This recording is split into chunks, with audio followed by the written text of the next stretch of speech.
Oh no. Oh, we're on YouTube now. Oh, it tells me when we're on YouTube. I don't know. Hi, Oh, I YouTube. can just copy the link from here. Holy tweet shit, this look out. at that. I didn't know you could do that. Yeah, we did it last week. Look at how cool. I didn't know I could just copy the link from here. Look at this technology. Good job. The future is now. Thanks, YouTube. Yeah, I gotta change this title in post, but anyway, it's volume 1 and 2 for people that are joining us. Kill Bill volume 1 and 2. All right, y'all ready to go? Ready to record? What do YouTubers say? question. Are we supposed to tell them to subscribe or something like that? That's what the YouTube cool kids say. Smash that subscribe button. Smash that. Hey guys, it's your boy again. We're here to talk about some Fortnite. What's up, guys? What's up, YouTube? All right. I'm recording. Everybody recording. Bradford, are you recording? Do I need to Bradford, turn make sure- on my Audacity thing? Yep, Yes, Okay. I am recording. as Yeah, am I'm good. I. Also, that Fortnite cover that's on TikTok right now of American Boy, it's stuck in my head 24/7. You just I used at least can't- 4 references that I don't understand. Yeah, I don't Number know what 1 you're talking victory about. royale. Yeah, Fortnite. About to get down, just wiped out Tomato Town. Oh my god, stuck in my head. It's all over TikTok, and Yeah. it's like a brain worm, man. It's I can't tell if it's if it's Parody? a legit. Well, if it's like a legit parody of like some comedian did it, or like if some kid was like, "Oh, I gotta write this." oh Because- my gosh. American Boy bangs. Like that is a great song. To this day. So good. Number 1 Why does- victory royale. Wait, why does it not tell us where it says live on YouTube? Why does it not tell us up there how many people are watching? They should add that. Come on, Zoom and YouTube, get it together. The tens of people. We appreciate y'all for being here. Yeah. For sure. I guess we should introduce our guest. Yeah, we're about to. I was just wondering if he's good to go on recording. Oh, I this think you I recording? have the Audacity thing is set up. I'm good. I'm gonna send the link out and I'm gonna wing it. I appreciate y'all being with me. If not, we just use the Zoom recording. I record on this computer anyway. All right, let's go. You just press record. Woo! We'll go. I'm ready for this. All right, 3, 2, 1. Welcome to the One Take Podcast, episode 54. We are back at full staff again, plus Less Than Humble Tej has now joined us full time. Thank you for coming on. Hey, everybody. And then on top of that, we have a guest. We're rolling deep this episode. We are joined by Bradford Howard. Bradford, thank you for coming on, man. I appreciate you. I appreciate the honor. I've been following. I follow Dex. I follow Tees. I follow the podcast, and so I'm excited to talk movies and other exciting things with you all. So to get engulfed into the culture, I feel like I made it kind of. So start here, go to Cairns. Go Tell make you it. what. Tell you what, friend, it is the furthest thing from making it when we not to put you down, but we're the lowest tier of making it. This is our game 7 of takes. This is Kill Bill 1 and 2. This is going to be incredible. I've been stoked for this all fucking day. Kill Bill volumes 1 and 2. Those are the movies that we're doing. We're kind of doing them back to back because, like Jake was telling us in the group message earlier, and it kind of feels like it anyway. We watch both of these movies back to back, it's just one long movie. It's just And- one movie. Yeah. So Kill Bill volume 1 and 2. Let me get into it. How are we all doing? We doing okay? We surviving? We survived a week from hell. If you're in Texas, holy shit. It's ridiculous. Bro, I never want to see snow again ever in my life. I don't want to see ice. I don't want to see a temperature that starts with a 3 ever again. I'm good. I'm done forever. I mean, it was just a little peek behind the curtain. You know, the first night I've had to work the entire week because I work in news and so we were braving the road with don't drive except if you know you have to work. So the first night when the power went out, and Jake can attest to this too, it was like 35 degrees in my house.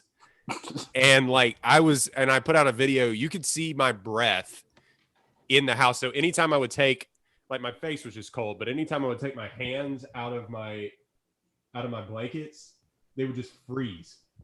So it was, you know, and not to say it was terrible. A lot of people went through way worse than we did, but man, that sucked ass. That was awful. Yeah, easily the worst week of my life, like living down here. Just God, that was awful. And then Jake's just out here just not being able to shower for another week, apparently. Maybe we'll see. I do not envy y'all. No, it's rough. I don't know. We're out Maybe in sunny maybe California, you dick.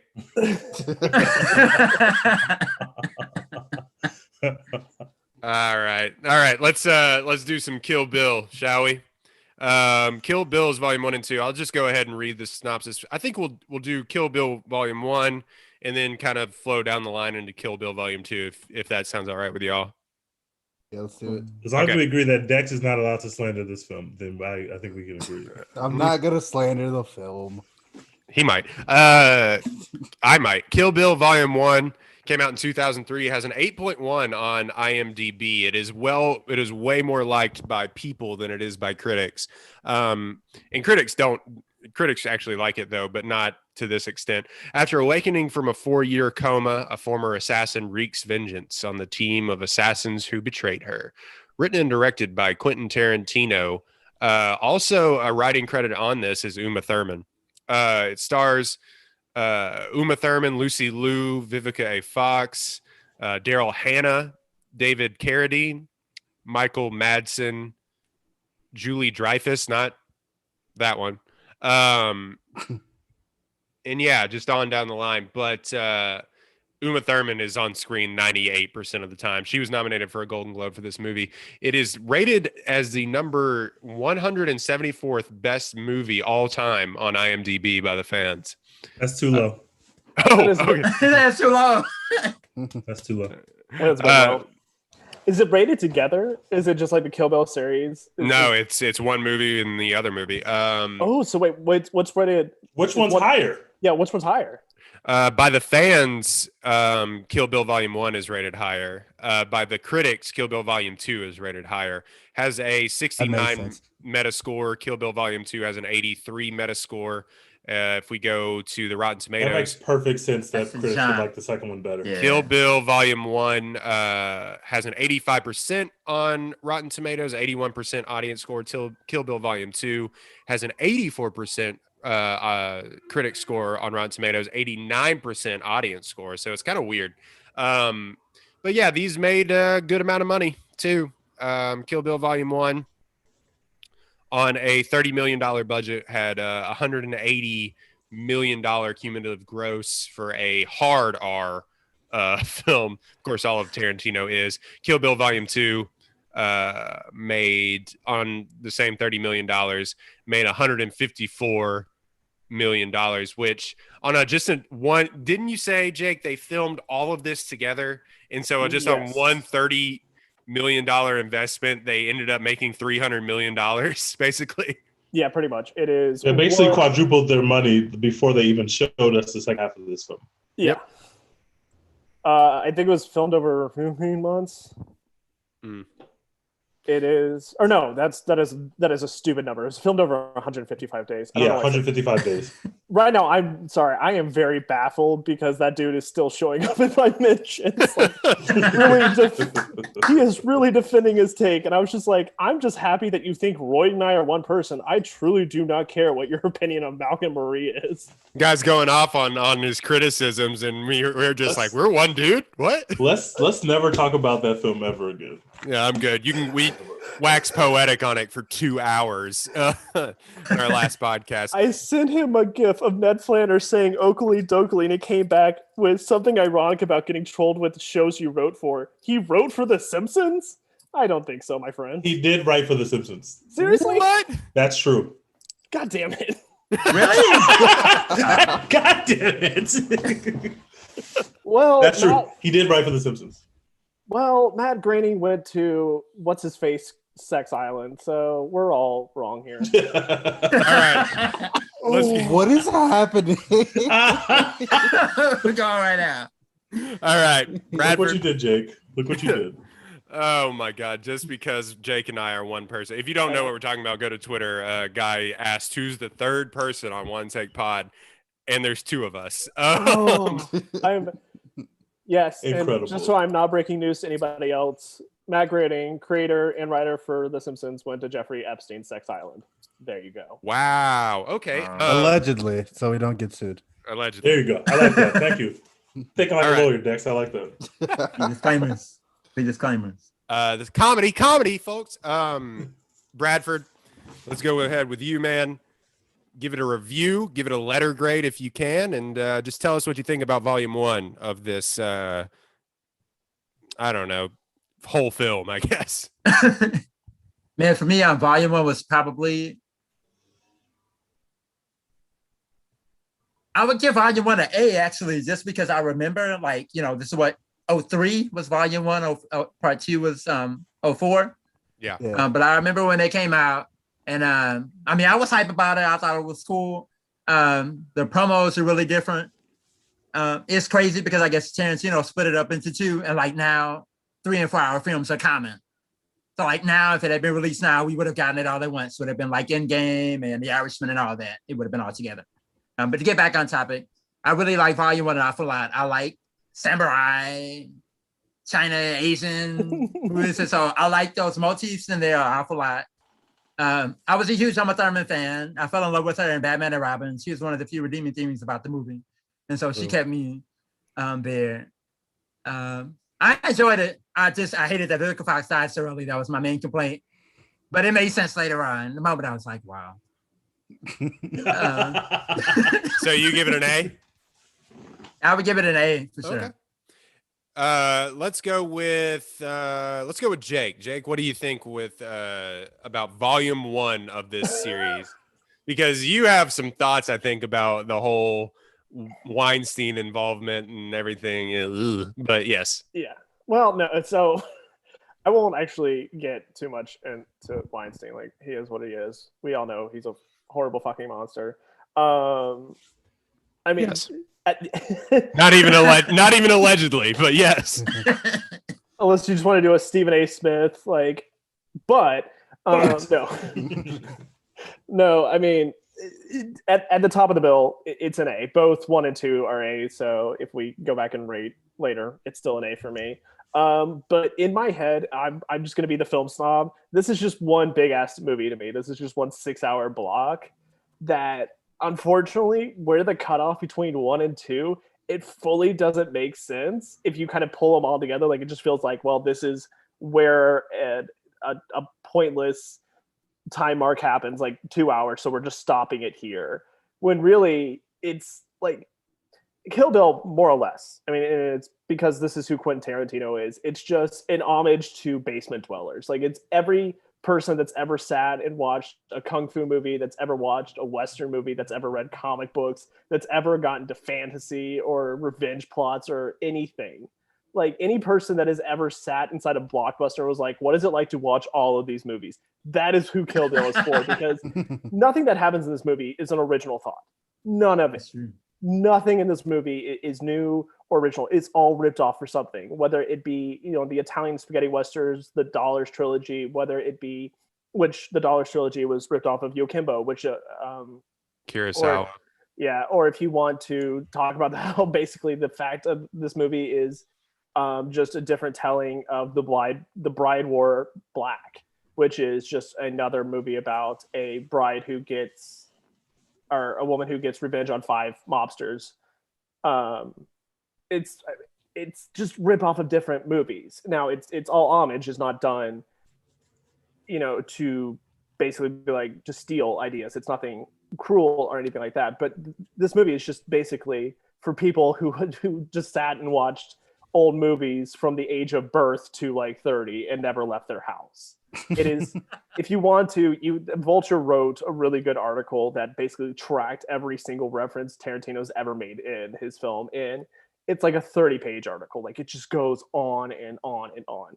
So to me, this is great. It's a great movie if you just want to sit back and watch an action movie, because it fulfills all that you need. The story is not deep. There's nothing really happening below the level. It's literally just a revenge movie with katanas. Or in my head, how Lucy Liu, when she dies, she says katana na na na na na. So, which I'm sure is actually the proper pronunciation in Japanese for whatever that sentence structure is. I do not speak Japanese, so I don't know. But Lucy Liu's final line is katana followed by like the Batman theme song, and every time I watch that, like, it's That's not serious. because her final line is like that really is a Hattori Hanzo katana, but she says katana na na na. And in my head, I'm just like, you're going on. I've lost my train of thought there, but I mean, it's a great movie. I think splitting it at 1 and 2, like it's very hard for me to like say like I like 1 better than 2 because ultimately in Tarantino's mind, like this is just one big ass film. And because Weinstein came in and he was heavily involved in the editing of every film he's ever been a part of, giant chunks of it are missing to some degree. The fact that it's 2 movies are basically just the fact that it came down to you shot so much footage and this movie is stupid freaking long, so you have to find a way to either cut all of it out or you're going to make 2 movies. But yeah, it's hard for me to kind of judge on that level, but it's 2 different things because in my head I'm like, this is just one big ass movie that unfortunately for a nerd is really cool but also is very time consuming. It is Quentin Tarantino going, guys, you remember when I said I worked in a Blockbuster? I did that. Remember? Yeah, it really is. Remember how I worked in a video store and that's part of my story? Here. Like my headcanon is Quentin Tarantino every Sunday flies out to Bend, Oregon and just hangs out in the last 80 Blockbuster. Like that is my headcanon. Because he just sits in there and be like, I've seen all of these movies. Let's talk about them.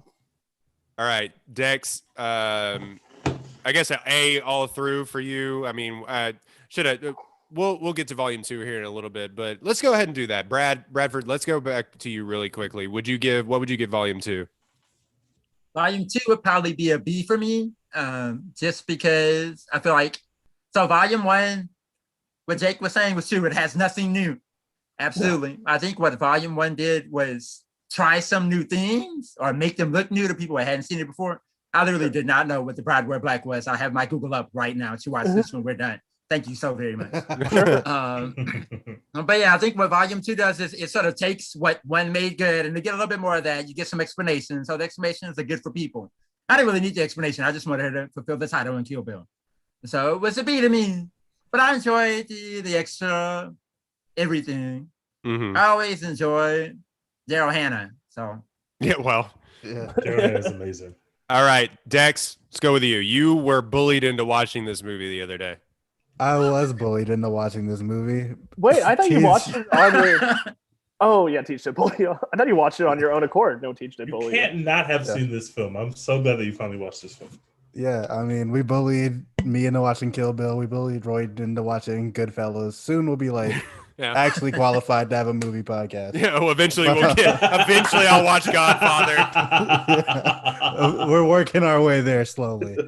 But yeah, man, I like this movie way more than I expected to. The reason I hadn't watched it was because one, it came out in 2003. I was in 3rd grade, so like, no, I wasn't gonna watch Kill Bill in 3rd grade. Right. But also, I just like never really liked like gratuitous violence and stuff like that. So like, I just couldn't sit through this movie for a long time. But now I can, and I was like, this is actually really fucking dope. Like, once you kind of get over all of my squeamishness, I was like, this is a lot of fun. I'm having a great time. That was volume 1. Volume 2, I was like, okay, I'm ready to go to bed now. Like, it was watching it late at night. I was watching them back to back. I was like, okay, I want more people to die. There's like 3 people who die. There is so much action. Volume 2. There is so much action that just takes place in the desert around Bud's trailer that is so unnecessary. I think it's literally just those 3 characters die in Kill Bill Volume 2. And like Kill Bill Volume 1, she's killing like hundreds of people. For sure. We slow it all the way down to we're going to see the deaths of like 3 people in this last movie. But it's really good. Like Bradford was saying, I appreciate like the actual story being filled out, because at first I was like, I don't know why this is happening, but it's cool though. In Volume 1. So yeah, Volume 2, it's like, this is what's happening and why, you know, appreciate it. But yeah, man, like just everything about this movie is just so fucking just cool. Like there's no rhyme or reason to most of it. It's just fucking cool. So I give it an A. I give Volume 1 an A. Volume 2 is probably like an A minus just because it's not as good. So I don't want to give it the same grade. But yeah, it was a good fucking time. I loved it. We'll get into volume 2 again here in a little bit, but I just 2 grades at once, and so we don't forget about it. But volume 1 it is actually kind of funny that, like, if you wanted people to come to volume 2, having all that stuff in volume 1 is actually kind of genius. Because if that was one long thing, you'd just be like, wait, what the fuck? Like halfway through the movie, on the other end of this movie, you'd be like, wow, I just got sold a false bill of goods. And I get, but is if it's all in one movie, you don't get that come over into the second movie. So marketing genius. But Tej, go ahead. So I'm gonna give both A plus, whether I view them separately or view them together. Wow. This is probably the coolest film ever made, like ever. Oh, The first half of the movie, like Jake said, is literally you're jumping from different grindhouse movies. You start off, you're in a kung fu movie, but the setting is like on a suburban street. Then you end up in an anime. Then you end up in another kung fu movie. You have like elements of westerns when you start off in the chapel, like you're in a western. Like that itself is such a cool idea, but the way that it's executed is just so seamless. It doesn't feel like you're watching 3 different parts of a movie. It feels like you're telling one story, but we're just switching the genre every 20 minutes, which is just super dope generally. Yeah. And then the second half really gives you that a lot less people die, but it's much more like a traditional Tarantino movie. Because if you remember, coming into this film, Tarantino hadn't done a lot of action. And when you're watching these set pieces, especially the one and the with the Crazy 88s, with the music, like Quentin Tarantino had never done action set pieces before. Like he had done them. Reservoir Dogs has action set pieces, for example, but like he'd never done something like that on such a grand scale of creating like a blockbuster style action set piece, right? I got the budget. I can create John Wick set piece or whatever was popping at the time, like Matrix style set piece. And so he had to literally learn this skill on the fly. And it doesn't, when you're watching that, there's not once where you're thinking, oh, this looks like the director has never done this, because he's watched so many of these kung fu movies that he kind of just knew how to do it. He kind of was just like, I know the technology we have at the time, but I don't want to use that. I want to use the same gags and tricks that they use in the films that I loved in the 70s and 80s. Like it's just such a cool experience to be in this film when you're going from on stage to hearing the music. And they're playing, that band is playing multiple songs. You're literally on stage with them. You're at a concert. Then you're out back into the world. And then you're watching a piece of it come together. Then you're back onto the stage. And then something else is happening to drive the plot. It's like the way that it seamlessly kind of floats between a concert, a club, a get-together, and like, death is imminent. Like the way that they just kind of use the music to play up the scenes. The way they use the sound of like the cell phone ringing. And, we used to, at that time, Dex is not going to remember this, but at that time, we had ringtones on our phones, and they sounded kind of like songs, but not really like songs. And so, like, when you hear that cell phone, and it breaks up the natural noise in the music, and it changes the tone when you hear that cell phone. Take you to the candy shop. What the fuck? Yes, it's like such a cool sound device. There's so many.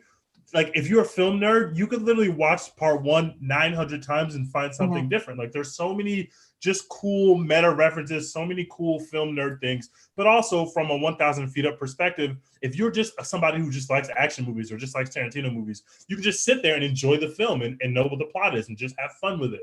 And then the second half just gives you more like a traditional Tarantino dialogue-driven drama, right? Yeah. And it's got the emotional center of the film is all in the second part, right? You're getting to see her interact with this child. You get to see her have this really heartfelt relationship with her master, who then trains her to do these things, right? You get to see her build that relationship. You get to see what it really means for Elle Driver to say, I killed your master. You get to see what that really means to her, because you get to see how that relationship was built. You really get to see like how she's in the room with this pimp who literally has women around with bloody mouths, but like they get to have this very cordial interaction. But by the same token, this person is like a monster, and she's able to have this interaction with him. Like the emotional heart of the film doesn't work without the second half, because that's where all the emotional heart is. And you have to put all that together to create the film. And so I just think I love Quentin Tarantino, so I will admit my biases up front. But this is probably my second favorite Tarantino movie. It's just I literally think it's perfect. It's probably the coolest experience I've ever had in a movie theater. I was lucky enough to be of age to go see this in a movie theater. And I was in the movie theater with my friends on night one, the first night this came out. And it's like, I had never seen anything like it. I had never seen anything like it. It was just like, I've seen Kung Fu movies. I've seen Westerns.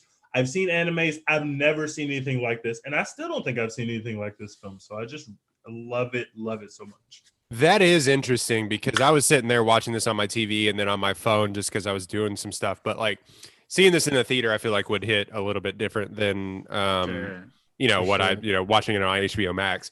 But no, I'll just give my review real quick. I give them both a B plus. I know that's middleman Dan, but like I fucking dare you. Yeah, I know. This is unbelievable. Yeah, I think it is lower than. No wonder people think we're one person.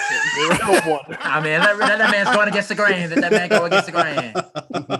I think it's a really good film. I don't It's think so good. It's a B. God. Yes, I think it's a really good film. I don't think it's as good as Inglourious Bastards. I don't think it's as good as Django. I don't think it's as good as even. Oh my God, it is much better. I love Django. It is much better than Django. No, I don't think so. I think it is not as good as Django. It's not as good as Pulp Fiction, and it's not as good as Once Upon a Time in Hollywood to me. So I mean, and I admittedly I hadn't seen all of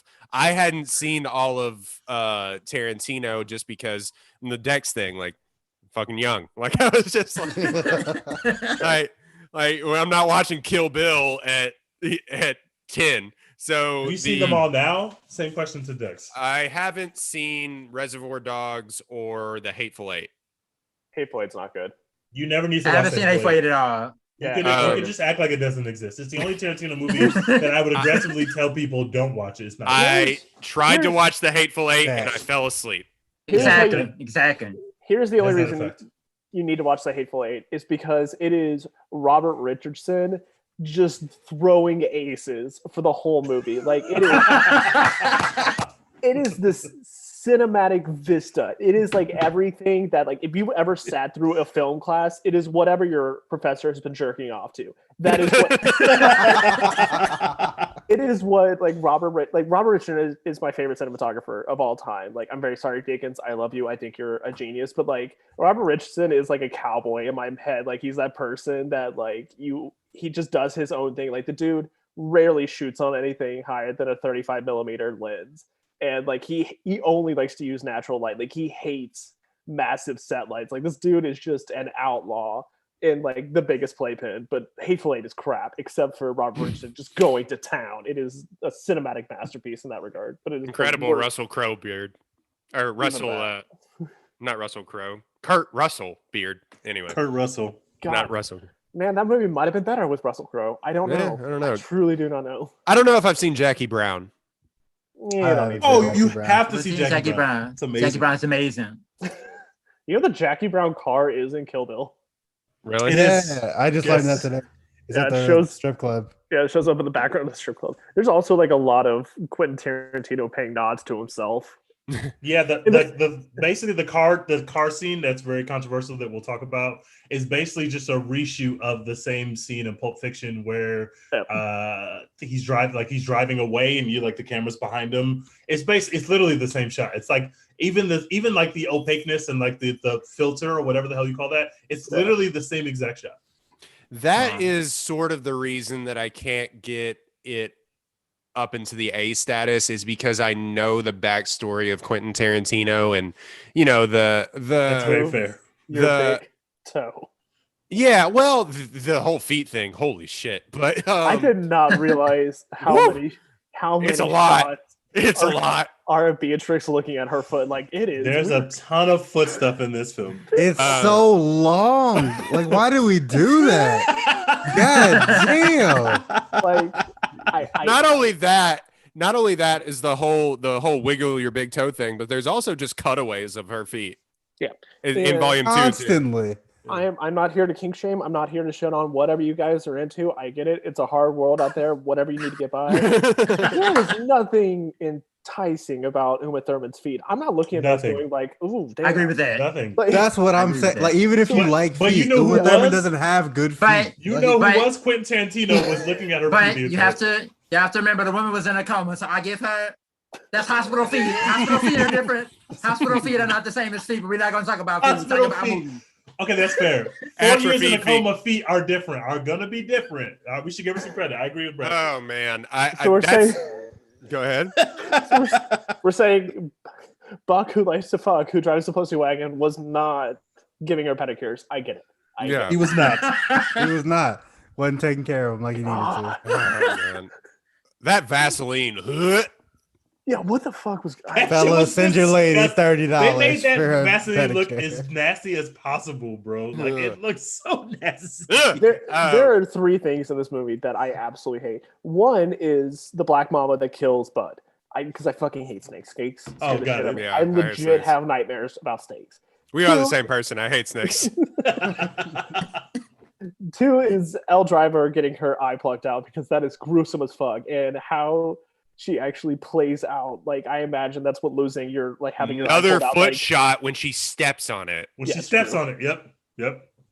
like, do you think that's just Tarantino, like, wishing his, like, balls got stepped on? Is that what that is? Yes. And then three is that I didn't Vaseline. before now. And then three is that Vaseline. Like, those are, like those three shots, like, I'm like, I can't look at this right now. That Vaseline is so gross. Where is he keeping that? I can't take my eyes off it. Every time I watch the film, I'm like, oh, the Vaseline shot's coming. I just hate it. The dip spit for me. Oh, that's pretty rough, too. Oh, that's right, the dip spit. Ugh. Anyway, just to finish my review, it is I can't stop but thinking this is Tarantino being like, hey, you know I've watched movies, right? Like, yeah, man, we know. I We can't get it. deny that. It's a lot of that in this film. It is a lot of that, and I know you may not think, oh, that's not good criticism, but fuck it. I was just kind of like, it's Tarantino flexing his film nerd muscle, and that's fine. And a lot of it was massively entertaining. It was one of the more entertaining Tarantino films that I've ever watched for sure. It's way more entertaining than the last one that he did, Once Upon a Time in Hollywood, up until the very end. But like, does that make it a better movie? No, I don't think so. But there's just so many movies in this movie. And I just was like a whiplash going from like one thing to the other. And so, especially in volume 1, I was sitting there going like, and that's kind of like why I watched volume 2 a little bit more. And I know that's controversial, but That is It's- controversial. It's definitely steadier. It is. it is way more steadier. And just where I was in my mental state today, I guess I was just sitting there going like, all right, we calmed down for like 2 seconds and we have like an actual film here. Whereas there is, like you were saying, Teach, there's an anime film. There's a black and white Kurosawa film. There's a Kung Fu film. There's Western music going in the background. It was like an ADD child making a movie. Like it was just, it reminded me of Bob's Burgers for like, I don't know how many seasons they have now, but like one of their seasons they sent a call out to their fans, like animate a 2-minute scene and we'll make it one giant episode, and it switches animation. Like that's what it reminds me of is the first one.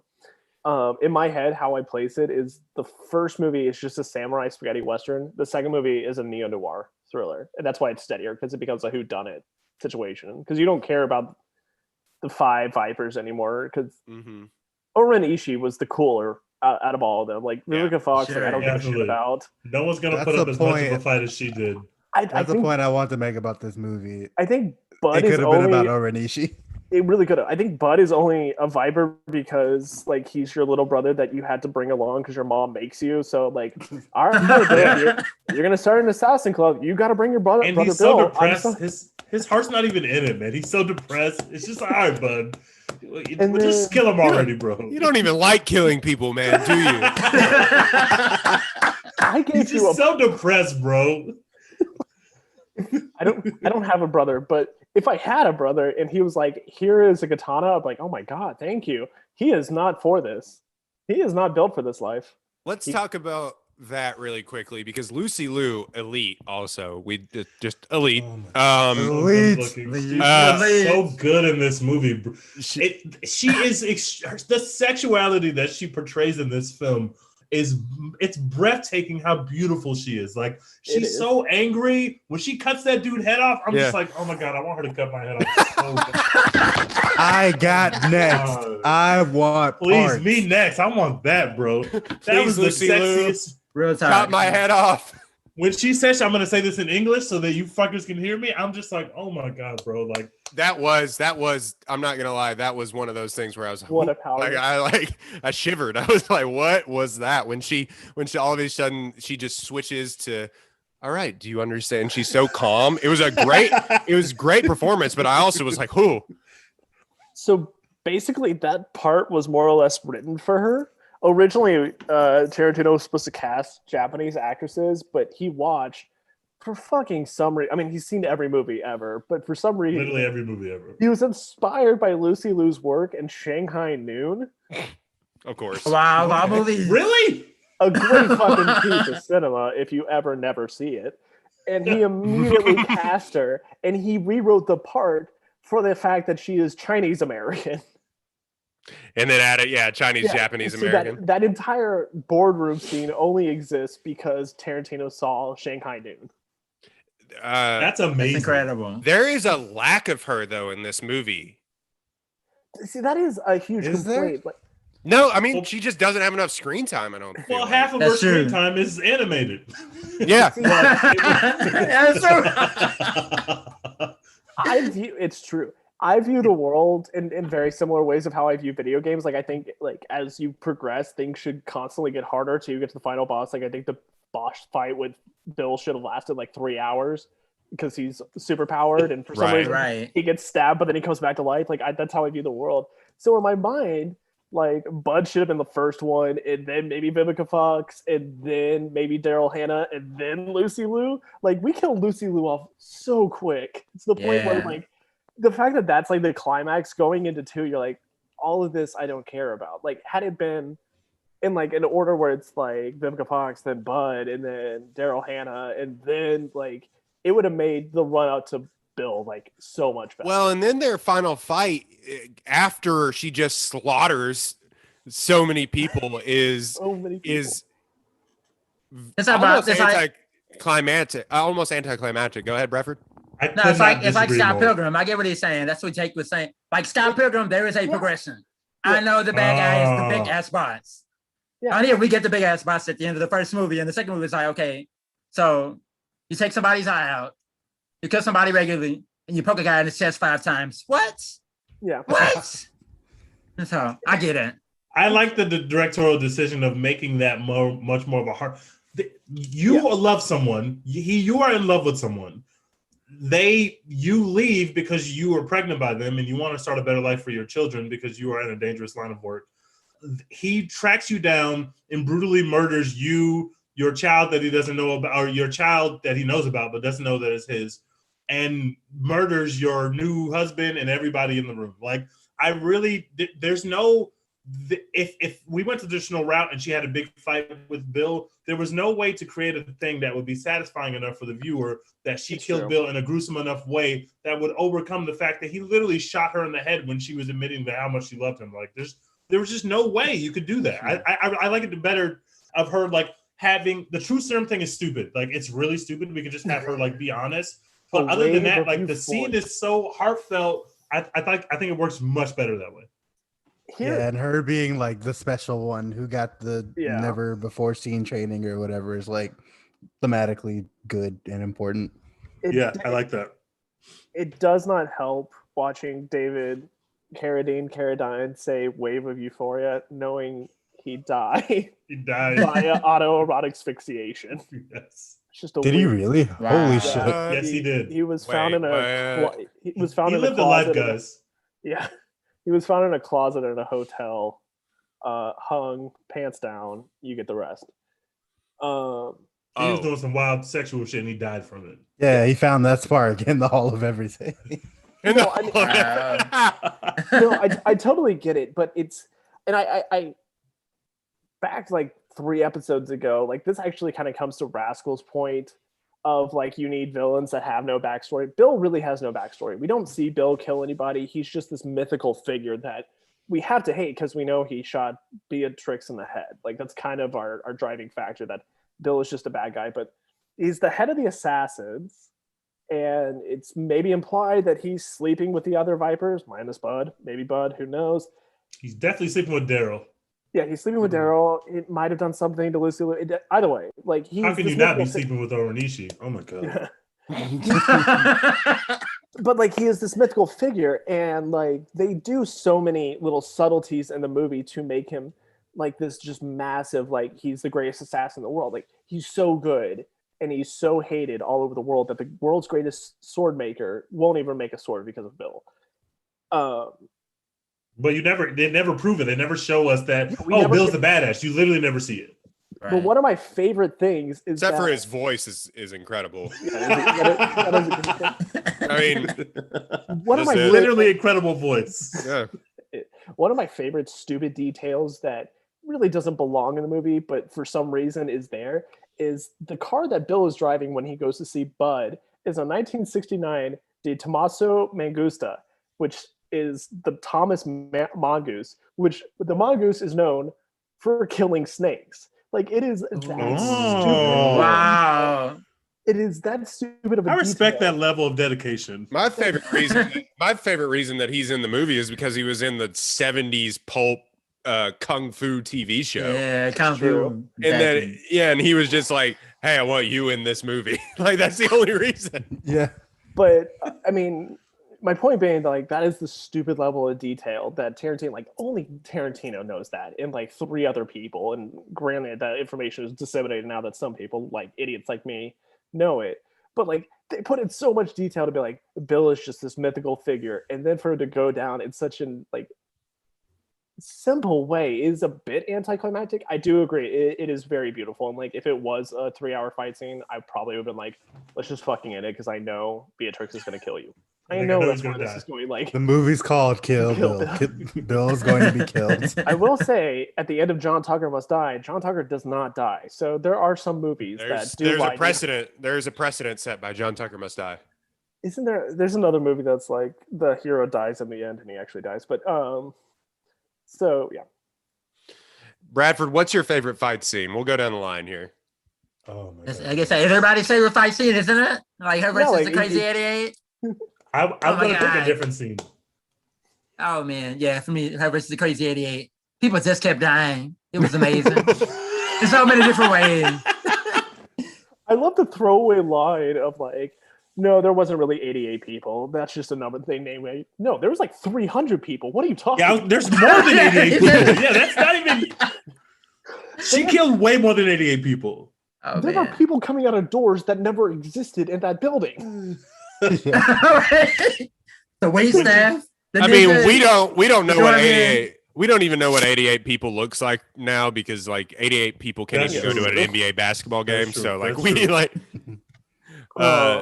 so when she tells them that they like have to leave their severed limbs, like they could take their lives, but the limbs belong to me. When she was spinning like a turtle on its shell and like double katanaing those just snatching ankles like she's fucking Allen Iverson. Dude, that was incredible because I went like, viscerally like, oh. It took them 8 weeks to film that. They were only given 2 weeks to film that scene. It took them 8 weeks to film that scene. Wow. I mean, it was great. It's been replayed on any sort of film reel, highlight reel forever, and so like people love that. It's been parodied to death. It's been recreated. It's literally nonstop. Like every time you think that you can predict the action, something crazier happens. It's amazing. But it is not my favorite fight scene. But it is probably the most fun fight scene I've ever seen in any film. I hate to bring it up, but like one of my favorite parodies of this is Family Guy, who did like an entire episode of like what if famous directors directed this, and they did an episode of like what if Quentin Tarantino directed this episode. But they parody this fight scene, and I cannot stop thinking about it now because they build up Go-Go as like eventually when she gets to the age she will replace Orinishi. Like she is she's on that level. She is somehow an orphan child. She already knows martial arts. She has a badass weapon, and then she immediately goes down. Like she has a fight for maybe a solid minute, and then goes down in the lamest way. And then the joke in Family Guy was like, "Oh, you're slightly different, so maybe this fight is going to be harder." Oh no, it was the same. Okay. That transition in that fight scene to the blue wall, backlit blue wall is it was dope. Really cool. Yeah. It's really I will cool. say though, my only slight issue with the movie was like the entire time I was watching it, I was like, this is way too easy. Like all of this is way too fucking easy. And she's not exactly like doing fancy sword stuff. It seems to be just random jabbing and slashing, and then the sword play isn't like it's not technical. She just has the most OP weapon of all time. Yeah, it was harder for her to fight Daryl Driver than it was for her to fight all 1,000 of those dudes in the like. It's actually true. It's weird. It's so weird that like. She rarely got scathed in that fight with all those people. Like, because she has the most OP weapon. She was running around on Modern Warfare with the nuke tube. the crazy 88 are like, she's hacking. aimbot. Like it's what's weird to me is the fight choreographer is I'm going to butcher his name. I'm very sorry. I'm not fluent in anything but white. But it is the fight choreographer is Tetsuro Shimagachi, who is like well known for doing a lot. Like he is the master of martial arts in movies. Like he did all like the Matrix gigs. Like he's done almost the fight scene reminded me, sorry to interrupt you, of the Matrix, the second Matrix, when he sticks the pole in the ground and like runs around. Spins all those people. It reminded me of that anyway. It's just like, I mean, and not to say like technically it is cool. Like the choreography is the fact that it took 2 months to do. Like it is probably one of the most intricate dances that you could see in a movie. And maybe this is honestly just a hat tip to his genius to make it seem like it is so simple. It almost looks like it's a child versus other children in like in like a LARP. Like it kind of looks like a LARP of like just people with with just foam swords scoring to each other. But every time I watch that scene, I'm like, she doesn't look impressive. She just looks like somebody that can stab a little bit better than 1,000 other people. Mm-hmm. and then she literally spanks a guy. Yeah, her move is to cut off. Her move throughout this entire series is to cut off legs, which honestly, good for you. Like, for the legs. If you remove their movement, they're done. They're done. And chop them off with the legs. Honestly, couldn't really take it away from him, but maybe it's just a hat tip to Karate Kid. Sweep the legs, Johnny. Yeah. But like, she takes off so many fucking feet. I mean, when she was chopping ankles and people were like, I was like, that moment I had to take a note of, because I was like, that is something I've never seen, where she's just spinning. Now I'm just imagining the like next day at this club. All the people are coming back. Like, is she gone? Like, can I pick up my ankle? Like, please, right there. I have an ankle here. I have a whole foot here. Like, no, like she's gone. Right? Not my like, she's not coming back. She's not gonna know. She said that it belongs to her, but honestly, can I grab this? I was born with all these feet. They're not gonna let her take those through customs. Like she's not leaving those here. You say that, but she's walking with a katana on her back in a post 9/11 world. She's walking with the katana and has it. She booked a seat for her katana on a plane. It is sitting next to her. Yeah. Tej, what's your favorite fight? If the crazy my favorite fight scene is the Vivica Fox fight scene. Really? One, you have to understand that made what me it felt so like mad to be a young black person and to walk into a Quentin Tarantino movie. I've been a Quentin Tarantino fan since I was a little kid. To walk into a movie directed by Quentin Tarantino and to see Vivica Fox in the first 10 minutes of this film being like very heavily showcased was one of the coolest experiences of my life. I love Vivica Fox. She was one of my first crushes. She is gorgeous. And also, you're literally in a kung fu movie, but it's like a bus comes by and all of a sudden you realize that they're in a house in the suburbs. And the fight is so cool. when the way that she talks to her differently when the daughter's around, the way she's like, don't think the fact that you got knocked up is going to save you. It's just so cool. Vivica Fox is so sassy, and I just love the choreography. My favorite fight scene is always the Vivica Fox fight scene. I love it so much. Shoots like Giannis, though. That shot was terrible. Dude, that shot was bad. You had her. You were right there. That's another one? I mean, not even close. Like, hit the wall like 30 feet away. It was terrible. I think about that all the time, and the problem is we only get backstory on one person, and that's Oren, and we spend like 30 minutes on that, which again, why isn't she the final fight? But the fact that we start with that, like, it makes Vivica look like the lowest man on the totem pole. Like, she was just inducted into the Vipers right as they broke up, because she whiffs that so hard. Yeah, well, if you start with Bud, who is the weakest because he's too depressed and he's crippled by depression, if you start with Bud, you're like, this film stinks. There are no stakes here. This person's not tough at all. Bud is he was waiting to go out. He was sad as hell. He was probably going to kill himself if things didn't go right. He caught her slipping, though. Because she ran right into that. She ran right into that shotgun blast. Like, not even. Bro, he had her. She was cooked. Like, Madden awareness level 0, as we like to say in this podcast. She ran straight through that door. Like, what the fuck you think was gonna happen? That was That was dumb. Oh, she got cooked. Dex, what's your favorite fight scene? It's the L Driver one, because I just like L Driver's character. L Driver deserved better. # Kill Bill Volume 3. I want L Driver's revenge. But yeah. Wait, L Driver's dead. Funny. Says you. What is this film? It's gonna be Victor's daughter.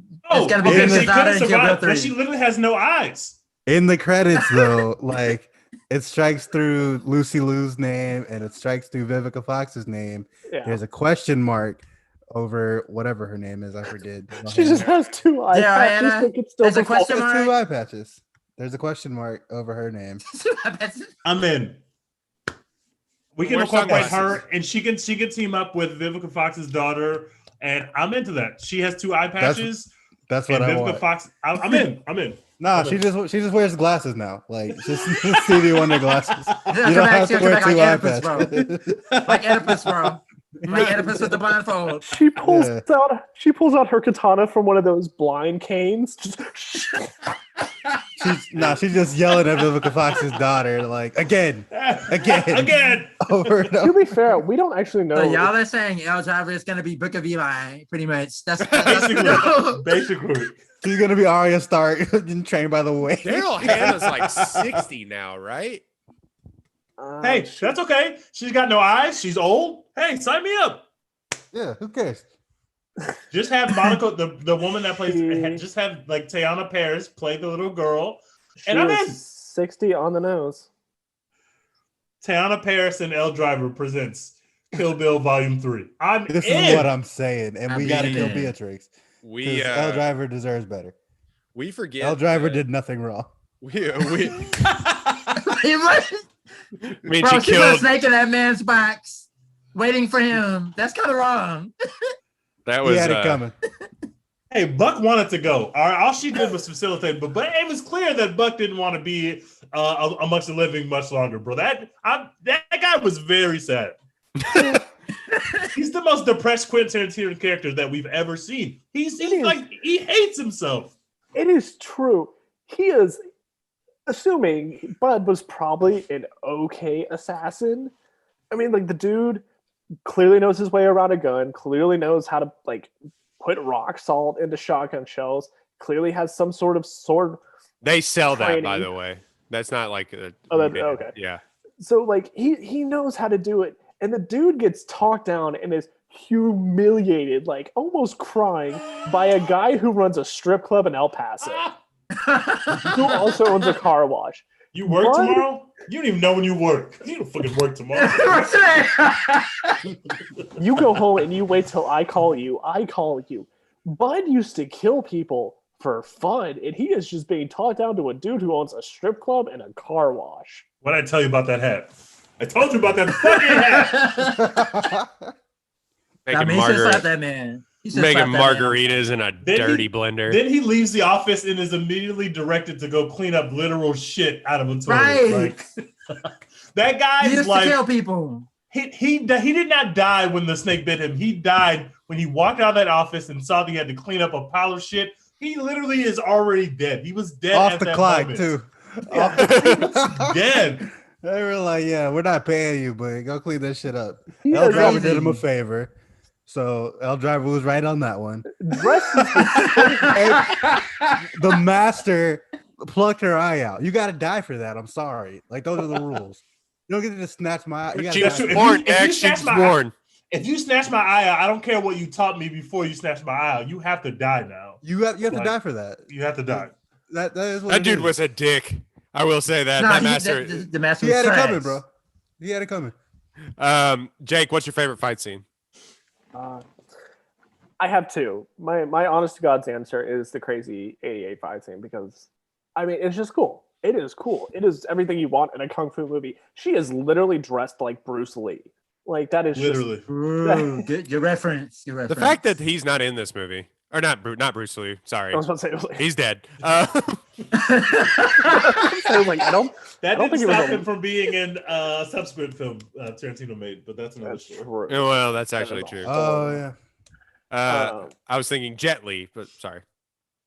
Oh, Go ahead. yeah. I thought you were about to say it's surprising that Tarantino is in this movie, which I was like, he was gonna be in this movie. That would have been so Who- bad. wait, I'm so who is glad he you gonna did not be? do that. He wanted The to master. originally, he was gonna cast himself as the master. He was gonna be Hey my Oh Hey, God! Oh, Oh no. Oh my god, that would have been awful. That'd have been so Yeah. bad. I'm so Teacher's character so already- shocked right Wait, now. that character He was going already to cast felt himself kind of as my racist. man. I feel like my life flashed before my eyes. Yes, like literally casting an Asian in that role still felt kind of racist. Oh yeah, So no, because it was Tarantino trying to do that, literally I would have walked out of the movie theater. That would have been awful. Oh my That- god. I mean, he was doing the stroking the beard and like he was doing just stereotypes. Wait, Quentin is not in. He's not in Django, is he? Yeah, he is. No, he's but one of he's- the. Yeah, he is. He's one of the Australians that gets blown up by dynamite. yeah, he's Oh, that's true. That's Oh true. wow, I didn't know that. yeah. Another movie he shouldn't have put himself in, but okay, that's he did get blown up with dynamite. And in fact, I think he has like a one-on-one conversation with Django. He might have said the N word to Jamie Foxx. Yeah. Probably. Well, I don't know if he said it when the camera was rolling, but he definitely said it when the camera wasn't rolling because that's not how he speaks. But so in my heart, and just to be different, one of my favorite fight scenes is a very specific part of the fight scene with Bill, and it's when they're fighting and they're sitting in the chairs. Like to have a sword fight while you're just sitting down, and it'd be like this magical scene. Like it's really cool in the way that like Beatrix's chair kind of glides over. It's cool. I'm here for that. I think they did that just to keep from like having a 60-year-old fight on camera. Good. It Instead of is- doing like The Irishman, where you gotta watch him like awkwardly stomp around on a guy. I mean, it 100%, 100% is a Marlon Brando situation where they just let him do the bare minimum. But it is. I didn't actually. I thought I was gonna like really hate because after the I kind of went back and thought about that scene of, oh, here's the huge climax of we're gonna fight Bill, and the fact that they led up to the 5-finger death punch or whatever it is. The fact that it led up to that was kind of cool, but the setup to that was actually kind of interesting. I didn't like it at the time, but now looking back on it, I think I kind of like it a little bit more. But also, it was definitely like, okay, this guy is way older than this woman that has killed 100,000 people. So, yeah, my favorite fight scene was definitely I'm with Dex. The L and her fight scene is great, and I laughed out loud when she plucked out her eye. I thought that was fucking hilarious. The way she plays the reaction, the way that Daryl Hannah plays the reaction is just so good. Every time it's so good. It's so visceral. It's Yeah, just no, like- Apparently, it wasn't written that way. She was just supposed to scream, but she did all that extra shit 'cause she thought it would make Tarantino laugh, and it did. she and he literally kept it. went crazy. Like that level of rage that like it just emanates from like you've already You had this bitch! experience I'm once. gonna kill you. Well, it's stuff. It's stuff that he's kept in. If we go back to Once Upon a Time in Hollywood, the characters that get killed in the very end, that girl that runs out into the pool, that's exactly that. Yeah. That's true. That is that. Um, Like when she runs through the screen glass door and like catches on fire, like it's just that. Yeah, just a redo of that. That's actually kind of interesting. That was my favorite fight scene, just because it was just kept going, and all the time I was sitting there going like, y'all know there's a black mamba in here somewhere still, right? Right.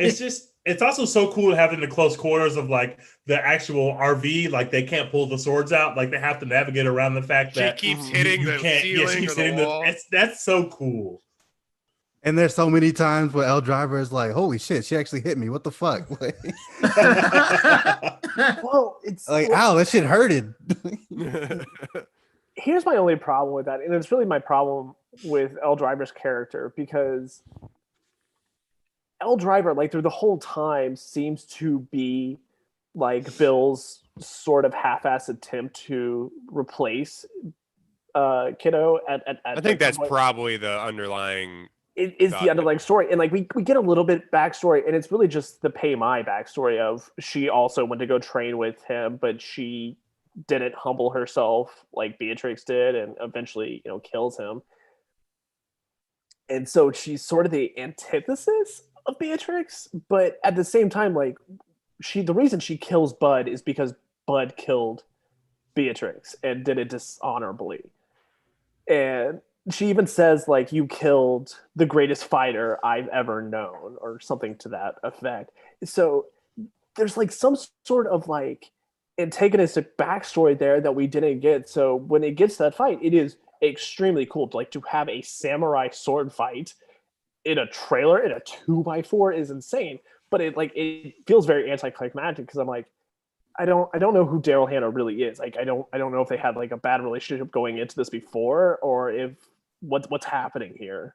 Yeah, because I noted that during my watches, like this she hates this bitch. Like she's like Literally. Yeah, like it feels like all the women were a bit jealous of Beatrix, and you get that where Vivica Fox is like, my name should have been the Black Mamba. Like it felt like because she was Bill's favorite, even if she was the best assassin, the women looked at it as because she's fucking Bill, that might be why she's in the spot that she's in. So it feels like all the women kind of had a little bit of something against Beatrix for sure.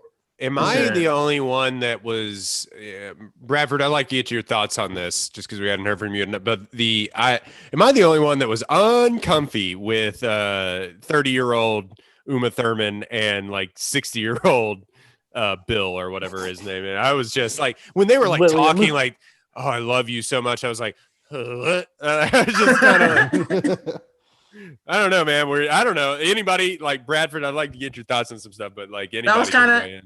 I didn't think about it like that. I mean, now that I'm older and like I have to notice these things. Like in the moment, it's like, okay, cool. Old girl, old guy, young girl, whatever. Cool. They love each other. Like now, it's like that's a pretty big age gap, and to me anyway. And so I don't know if this dude was like the only person that's close to Bill's age is L Driver, really, in the whole span of that. Yeah. Sound this dude was just like intentionally. I'm not gonna make this a predatory movie. That's not what it's about. But I actually put it in my head, now it's there, and I can't get rid of it. So yeah, it is. It's kind of creepy. Now that I think about it, it's kind of creepy. Well, I was just sitting there, and like I know why he's in the film, because Tarantino was like, "Remember Kung Fu? Oh, we remember," and that's why he put him in the movie. And he's good. I think he's really good, especially in Volume 2. Like he's very good in the movie, and just his presence and voice and is very good. But like just seeing them in like the church, like. And talking about their relationship and stuff, and I was just like, uncomfy. I don't know. She asked him to walk her down the aisle. Uma Thurman is beautiful, but like I had no sense of how old that she was when like in her own way, she's not like attractive to me, but like she's a good-looking woman. But Yeah. I also did not have a sense of her age when I first saw this film. So the age, I knew there was an age gap because they literally say the thing where Bill's like, it's like, oh my God, if she's going to pass off this person as her father, obviously there's an age gap. But I never thought it was like a huge age gap or made it weird. I don't know why. I guess because I didn't know how old Uma Thurman was. Well, the El Paso wedding when she's marrying Guy Fieri. I'm right.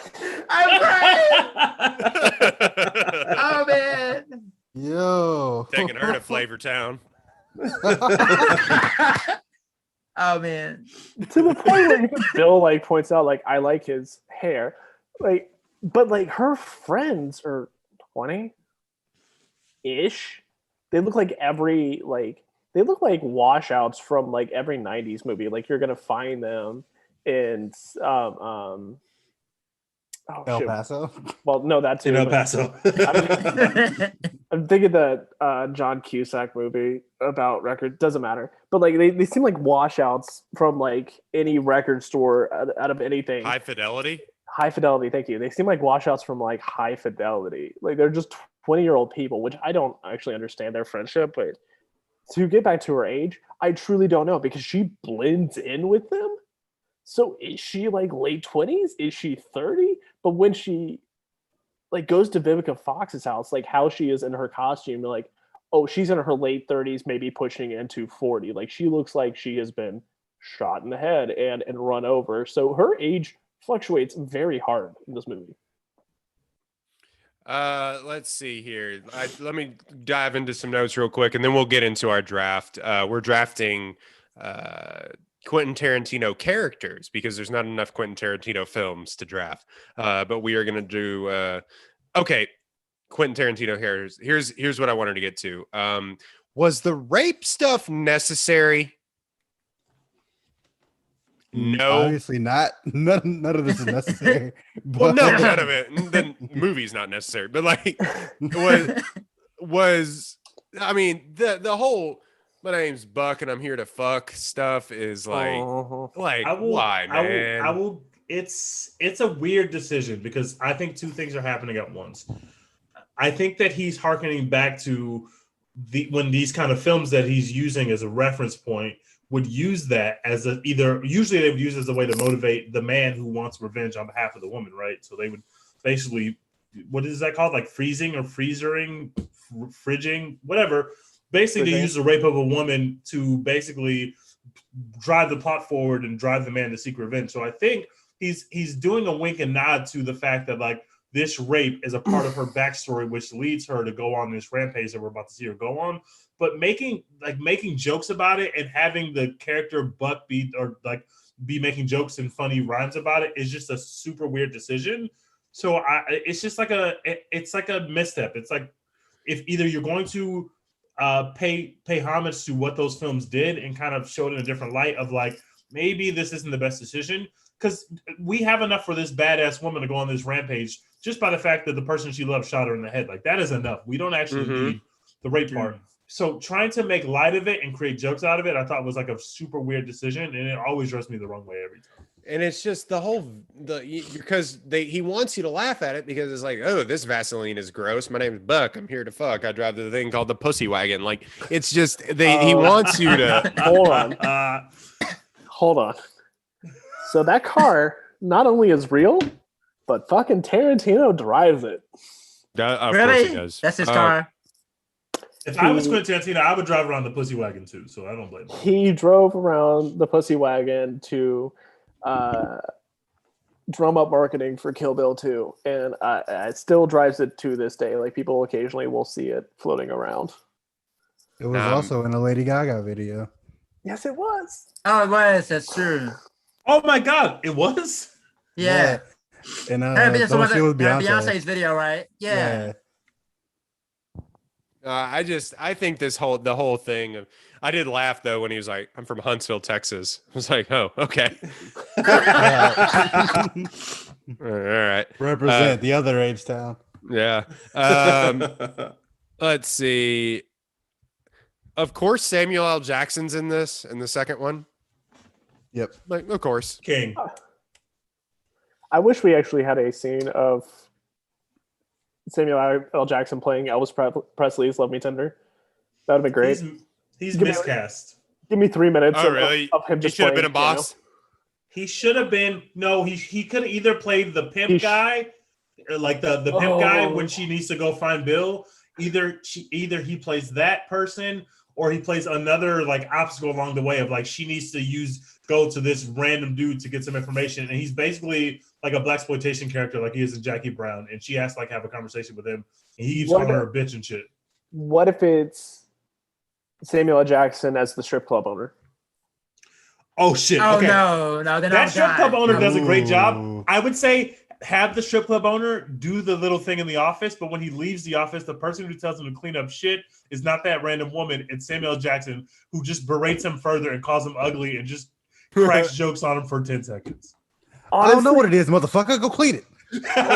Here's what it We'd could have. have. It would have been Here's like what it, a minimum of 10 motherfuckers like on screen in that one scene alone. I apparently, just needed 45 seconds of him just going full Samuel L. Jackson. That's all I wanted.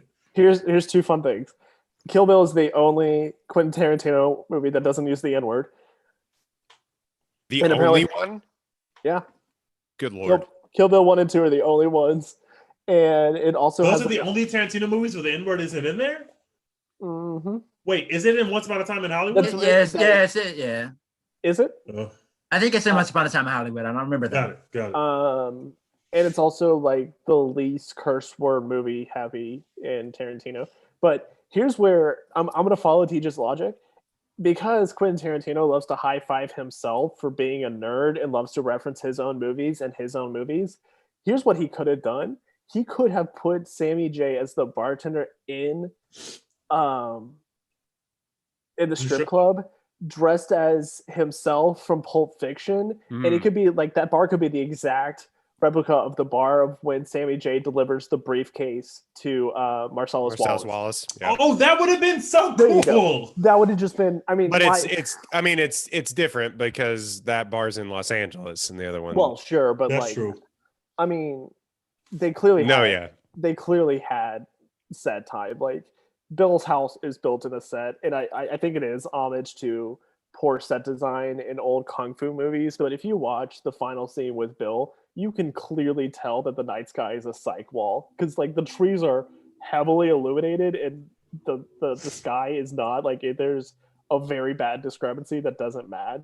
So they clearly had some studio time going on there. My favorite line in this, and it just reminded me of the tweet, is the master going, "All Yankee women can do is order at restaurants and spend a man's money." And that reminded me of the Bernie Sanders meme, is all women can do is eat hot chip, Charge their phone. and lie. Yeah, I'm okay with all the blood and the gore, but the dip spit in the face, the can of dip spit in the face, made me gag. Oh, really? Is she just like standing over that dude's like severed body as like blood just continuously waterfalls out of it? Like, Yeah. it turned to a fucking fountain. I was like, ooh, I remember why I didn't watch this movie. I shouldn't have been turned on nearly as much as I was in that moment. I was like, please, me next. Cut my head off, please. Step on my balls, Lucy Lou. No, sorry. Again, I was like, we need an Oren Ishii movie. Like, her story is so much like more interesting to me than Beatrix's. Like, Well, and you know, we anime got sequences we are got to so talk about dope. that real quick. We got to talk about the whole anime thing. And Jake, you made why this. Give a backstory. The whole. If you haven't seen the movie, there's a switch between black and white. There is, you know, several films within the first 20 minutes of this film, but then we get to Oren Ishii's backstory, and they choose to give it as opposed to anyone else's backstory. I don't think they give any other assassin's backstory. A little And, bit of drivers, but a yeah. little bit. But it gives the whole thing, and then it just all Tarantino makes the choice to make her entire backstory of this Asian character an anime. So that's, I mean, a literal anime for a good portion of this movie. It's like a 15-minute stretch of this movie is an anime within this live action film. And it looked good. It was interesting, but it was just, Oh, I had whiplash. I was like, "What is this? What are we doing?" Okay. Okay. The way they drew the fat guy in the limo that she shoots from the roof, the way he's drawn is so funny. Like it's just, every time I see his little rosy cheeks, his little fat body, it's just hilarious. So if you want the backstory of Oren Ishii, and again, it's just Tarantino congratulating himself for being a basement dweller. Her story is directly ripped from a Japanese kung fu movie called Lady Snowblood. This movie is so heavily ripped off to the point where in the fight between Beatrix and Oren you see Ishii, blood on the snow. Lady Snowblade. yeah, there's that, and the song that is playing, that little clapping song, is actually from Lady Snowblood. Wait, Like, really? Mm-hmm. Yeah, they That are little fighting in the snow clapping on Google. That is crazy. That little clapping song is so catchy there. It's just so well placed. Dex and Roy know a little bit.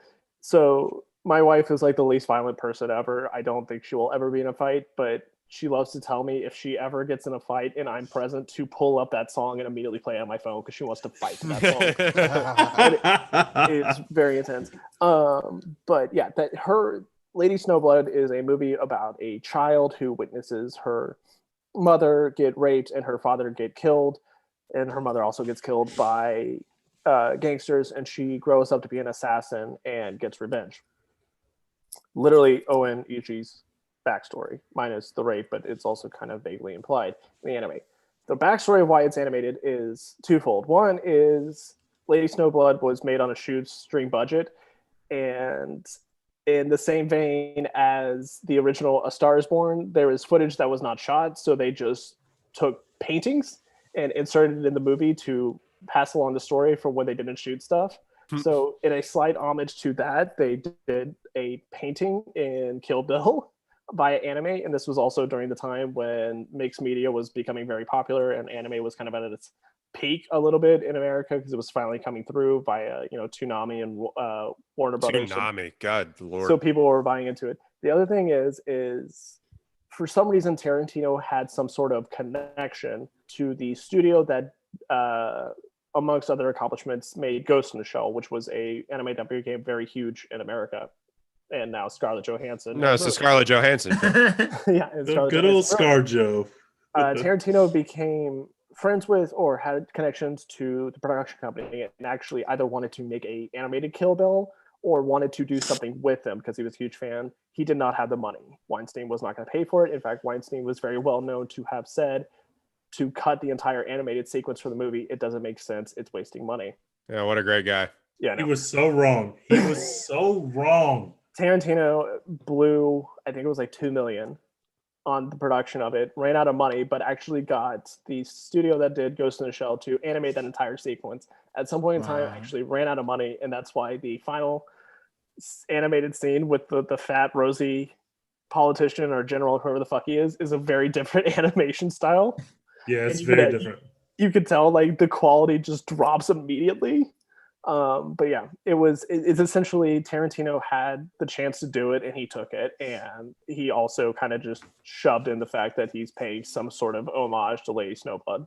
Yeah, I mean, this is like the height of like A Scanner Darkly and stuff like that, where we're doing all that. Yeah. So yeah, but it was crazy just all of a sudden being like, "This is an anime in the middle of this." Anime? Oh, okay. I mean, obviously that is very off-putting, but like as always said, like it's very weird to immediately go from like, here's Beatrix's story. Let Beatrix tell you about Oren Ishii. Let her tell you nothing about any other characters in this movie. They don't matter. Yeah, it's a weird decision. And well, not for nothing, I think it's probably the best way to tell that backstory if you choose to tell it without actually involving literal children. Yeah. Yeah. Yeah. Like, that's a fucking bloody ass thing. Even in the anime, it's just so much blood and it's pedophilia. Like, having her under the bed and like literally the blood from her mother on top of the bed is like, it's just that's some gruesome shit, man. No, Super okay. Gruesome shit. Before we move on to the draft, we can't talk about this movie without talking about within the confines of the movie. It looks like Tarantino put Uma Thurman through literal hell. She is doing so much shit within the confines of this movie, including what looks like to be buried alive. I know she literally wasn't buried alive, but like it wouldn't surprise me. But it just like it. I know stunt doubles are there and stuff like that, but it looks like she gets her ass beat so much in this movie. And on top of that, in real life, she wrecked a car and Tarantino was like, good. So, After she vehemently told him that she didn't want to drive it at least like 1,000 times, she kept telling him she didn't feel like it was safe. Like she went through hell making this shit, man. Like she should have been nominated for Best Actress, but that's another story. Her neck and knee are permanently ruined because of that car crash. Facts. For real? Facts. Yeah. Damn. Her stunt double, Zoe, I think it's Zoe Bell is her stunt double. Don't fat check me on that. Almost broke her back doing stuff and didn't tell anybody on set because she was afraid of being replaced. Damn, man. For your stunt double to basically just beat... Keep in mind, Zoe Bell actually cut that baseball in half. Like, that scene is real. She actually had a baseball thrown at her sword and cut that shit in half. She nearly broke her back and told no one. Wow. I mean, talk about playing through injury. Though, you should probably be replaced if you broke your back. That's probably a good reason to get replaced. Yeah. Yeah. I mean, we're talking Tiger Woods at the U.S. Open in 08. Broken leg, still wins. For real. I mean, I can't go without saying, like, her performance was, if you take all of this stuff into account, her and her stunt double deserve all the praise in the world, because it looks like they went through just shit, man. That looked awful, the entire movie. While we're talking about Beatrix, I have a question. We all know her name is Beatrix now. Why were they blanking that out in the volume 1? Another movie nod. Yeah, Another movie nod. Yeah. To what, though? Why they just drop it? I forgot what the film is, but there's a film that he loves where you don't learn the name of the main character until like right before the final scene. I think it's a kung fu movie, and you don't learn the name of the main character until like Forrest the final Gump. scene. And so whenever the character's name would be mentioned, there would be that little beep there, and so that's where he got that from.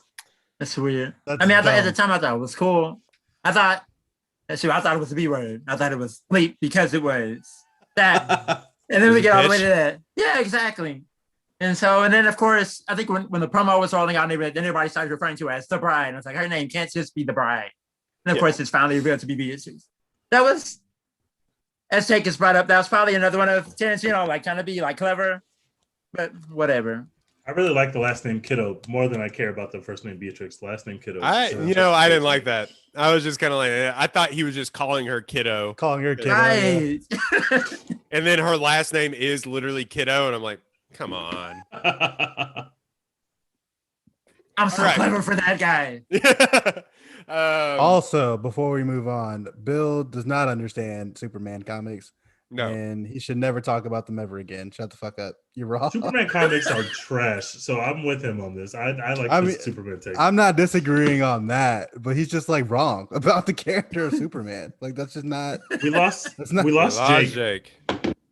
Look at Jake. He's like pondering. Oh, we lost him. Well, we'll get Jake back. But is there anyone that y'all would recast while we're waiting for Jake to come back? Is there anyone y'all would recast in this film, and who would y'all recast them with? Let's see. I would probably recast what was the depressed man that you were talking about? I got it. I don't know who I would Bud. I don't know who I would replace him with, but he's back. Hi. I'm back. I would be fine with Bud being recast, but who are we recasting him with? Let's think of character actors. Brian Dennehy. I don't know. Let's take a look at Bud. Exotic. Here we go. If we're recasting Bud, somebody that looks almost exactly like that dude has around this point in time still has the greasy slick back hair, and we've already used him before, and Tarantino loves to reuse people. Fucking throw John Travolta in there. Yeah. Yeah. It's better if John Travolta plays that role. Yeah.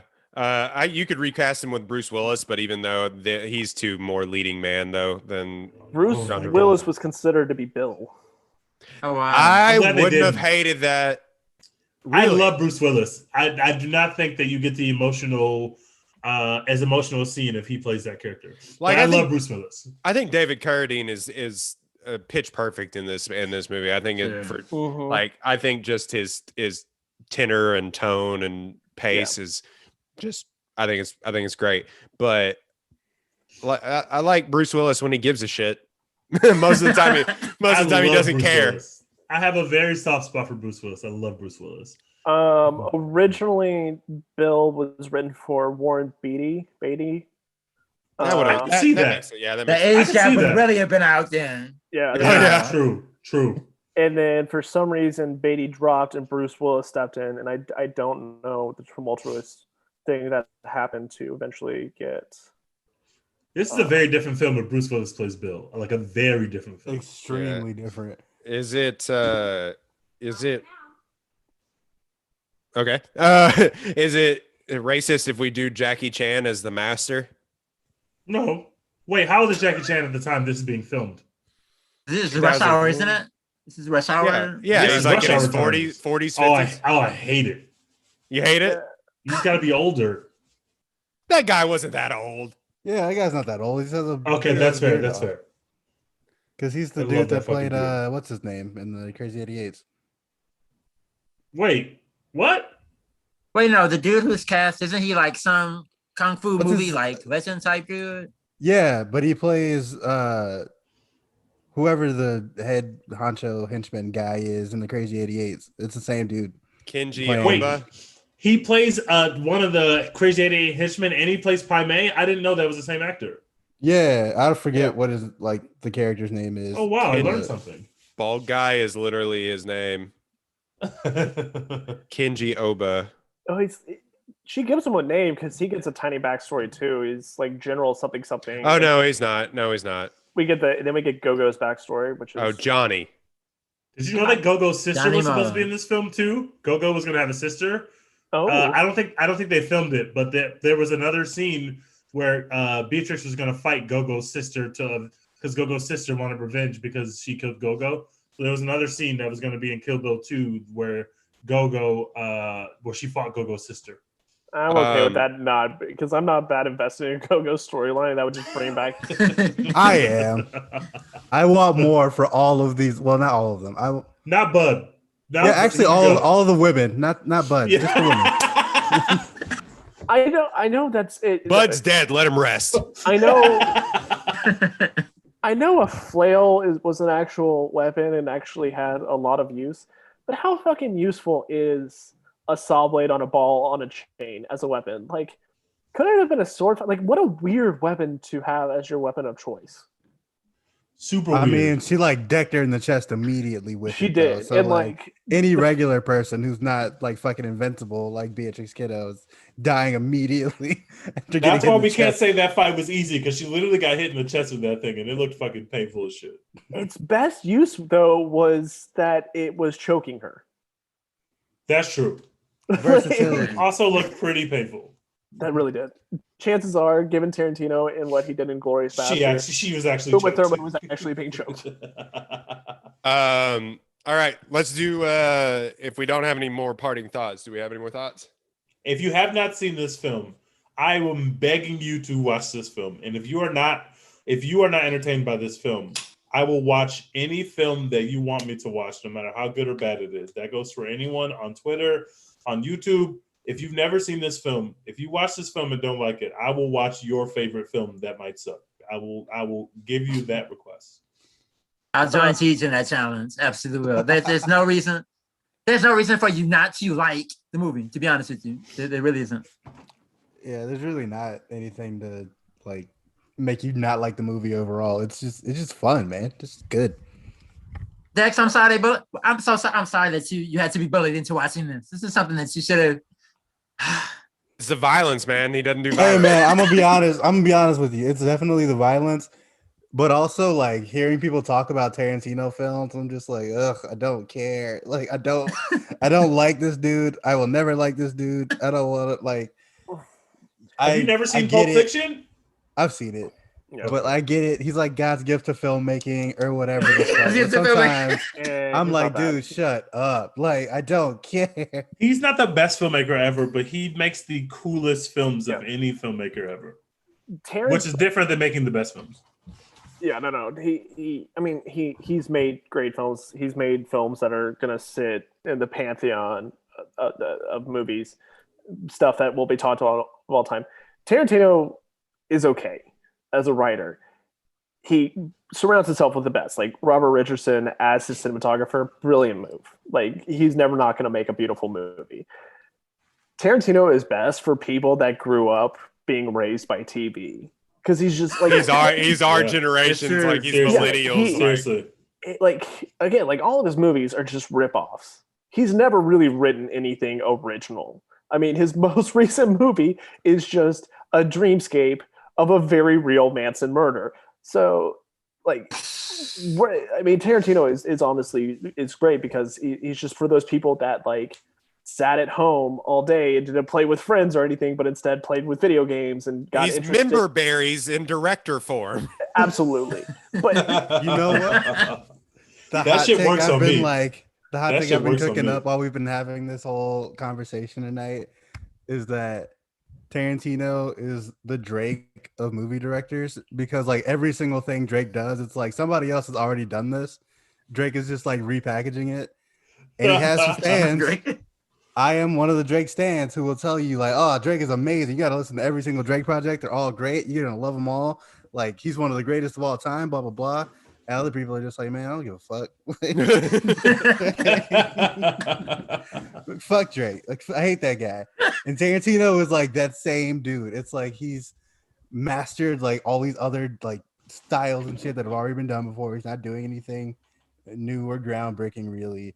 Like he has that kind of mainstream appeal to him where people are like, oh yeah, he's my favorite, blah blah blah. But Mhm. also like you can definitely just miss every Drake album or miss every Tarantino film, and it's like that's okay. No, it's not. It's not okay. I gotta tell you, I have missed the last two Drake albums, and buddy, I am still thriving off of. You can miss those. You can miss those, but you can't miss any Tarantino films except for. I'm still Hateful Eight. thriving off of Nothing Was the Same. I just gotta tell you, like, I mean, truth be told, Tarantino is really kind of that director that you can be like, I watch his movies and it makes you feel like indie, like I'm watching those shoestring budget. You only get to watch it at well, 1 no, he's o'clock. getting like $100 million, but Yeah. But like he's if you aren't really interested in movies, if you aren't interested in seeing like what micro budget and like people that had to like pull shit out of their ass to make an actual movie, like if you're not interested in seeing those, Tarantino is for you. So that way you can pretend that you're one of those people that go to that one movie theater on the outskirts of town that shows this one specific movie one time at 1 o'clock on a Tuesday. That's who Tarantino is really for. It's that person that makes you feel good about movies, but you don't actually have to learn anything. Yeah, I just, Tarantino's jumped the shark for me when he's like, because you said it never made anything original. When he's like, I want to make a Star Trek film. Like, of course you do. Of course you do. Yeah, you know. Everybody is. It would be good. And honestly, yeah, it's going to be good because you know he's seen every episode of Star Trek, including the Yes, episodes that never airs. And not just that, but all the shit that inspired Star Trek he's probably watched, and all the shit that was inspired by soundtrack, and he could just like have a circle jerk of like all these things in this super nerdy space that the nerds would all understand. He is truly who Zack Snyder wishes he was, because Zack Snyder reads Wow. Absolutely. Yes. Zack Snyder Wow. Holy shit. Zack Snyder reads one comic book and is like, oh, I know everything about Batman. Bitch, you know nothing about Batman, but good luck to you. You're going to make this epic gritty reads. Hey, Zack Snyder knows that we live in a society, and I think we should acknowledge that. Whereas Tarantino not only has bought every Physical issue eye of roll. Batman, has actually bought every copy of fan versions of Batman, and now Yes, includes that in exactly. the canon. Like, It's like it's like someone who watches WandaVision versus someone who watches WandaVision and watches every recap and catches every it's totally different. Reads Like, House of Tarantino's killing M. the guy. yeah, like, Yes. Tarantino's going to be the guy that's like reading, not only just looking at Star Trek, but also looking at everybody who's ever written about Star Trek and all the fan theories. And it's just different than like, He's okay, like calling William Batman. Shatner, like calling William Shatner for his opinions. Like, what do you think about? And then William Shatner, like, dude, I got to do cocaine. Like, you know. Come he on. was definitely that Game of Thrones fan who was like, well, in the books, blah, blah, blah, blah, blah. And it's like, dude, nobody fucking cares about them goddamn books. In Song of Ice and Fire, that is not what happens. I don't like. That's so accurate. That's so accurate. This yeah, matters to me.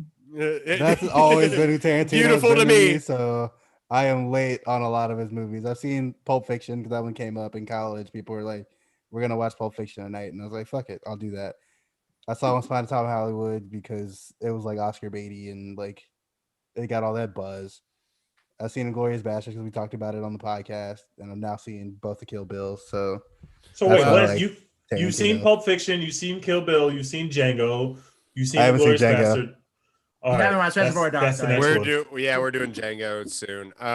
The thing with Tarantino to me is that obviously there is a section of film history. Like, I mean, nerd. I had to take a film history class in college, and there is a section of 90s come-ups which include Tarantino and sorry, I'm blanking now. All of a sudden, the guy that made Ocean's 11 made Sex Lives and Videotape. Soderbergh. And Soderbergh, yeah. There's a section of Soderbergh and Tarantino, and they make you watch Pulp Fiction. And so it is a film that is taught in history classes now. So he is an interesting test subject for people, like Jake was saying, that have been raised on media. And so it is just, it's like, what happens when you give an unprescribed Adderall kid a film camera? Like that's what unprescribed Adderall kid. Like that's what he is. Like, he doesn't have his Adderall. Like, he's just, going nuts. Did we lose Bradford, or is he Bradford? You there? I can't tell. I'm still here. Oh, you're there. Okay. Yeah. And stand still. And we're sitting so still. that is what he is to me, and it's interesting to watch in real time and unfold. But the pretense now behind him is kind of getting a little old, because it's just I'm only doing 11 films. Shut the fuck up. Yeah, no, nobody. I wish he would stop doing that, and I wish he would stop talking about projects that are not in development, because there's so many that he's referenced and he just throws out there, and then it's like you just never hear about it again.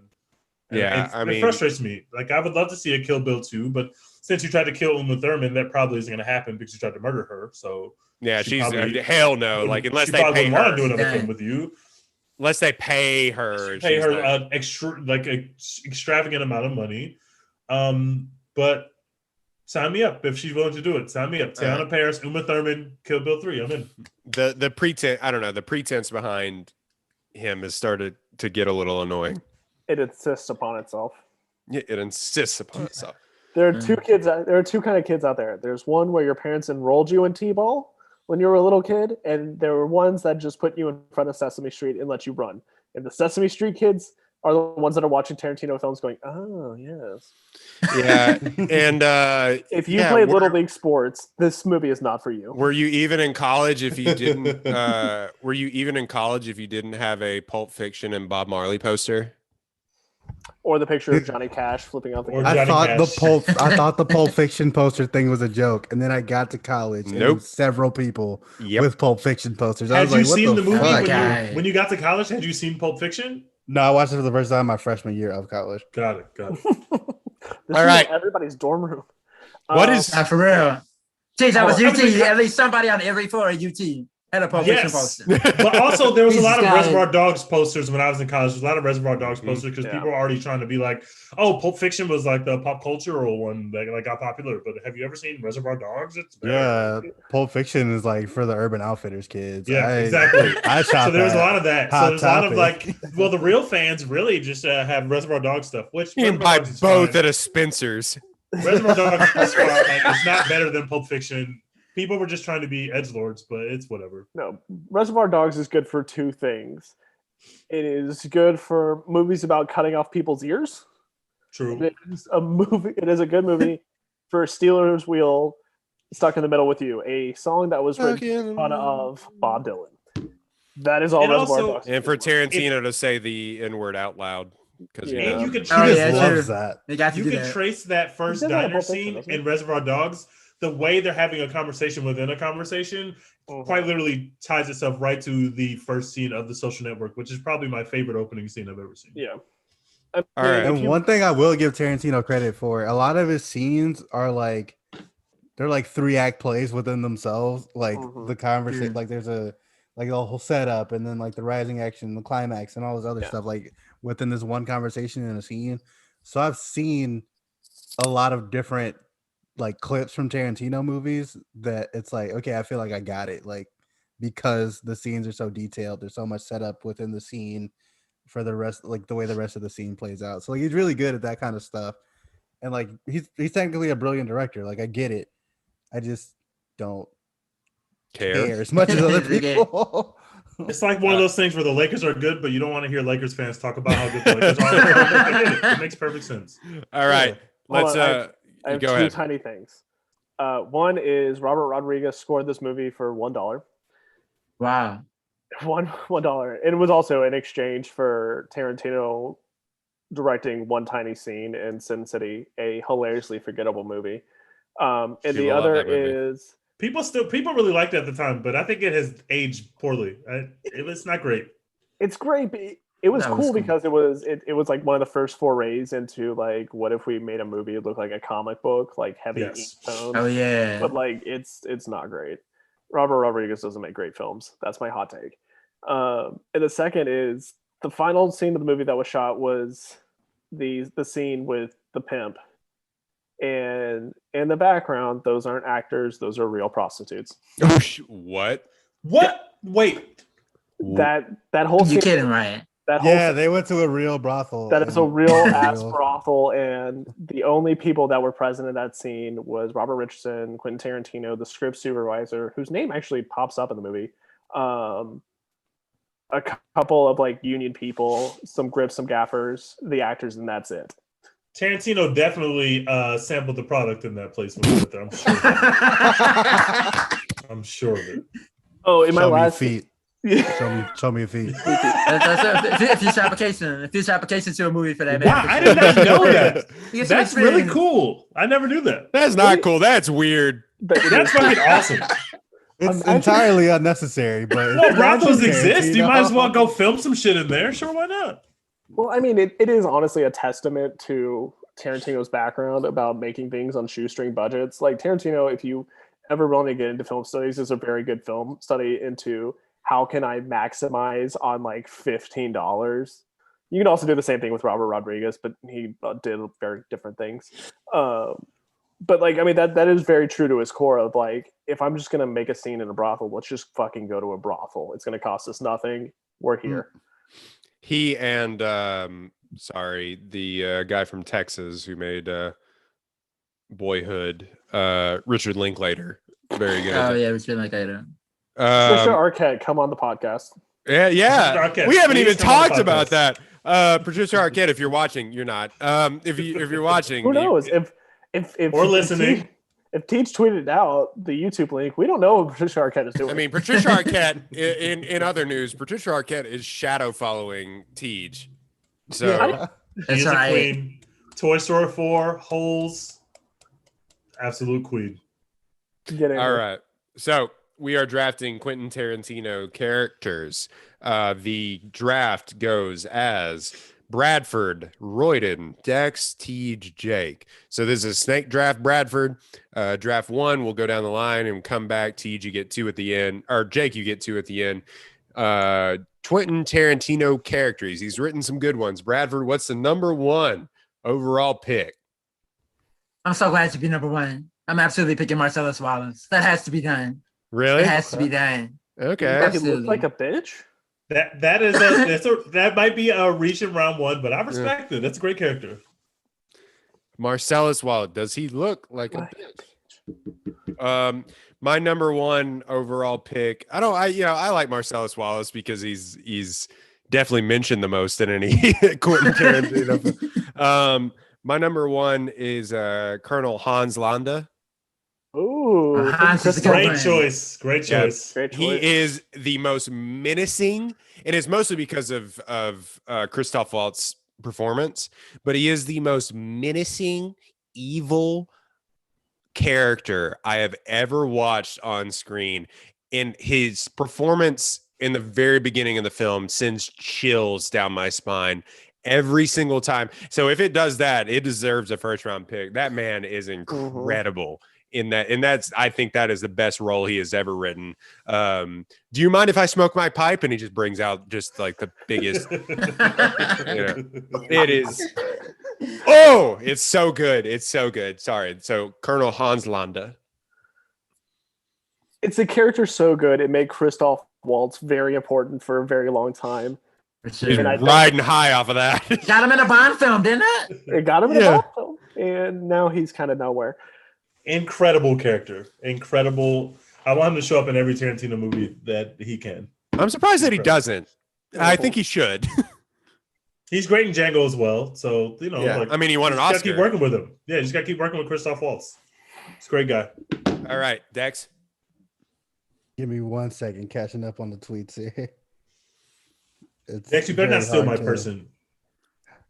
I feel like I won't, but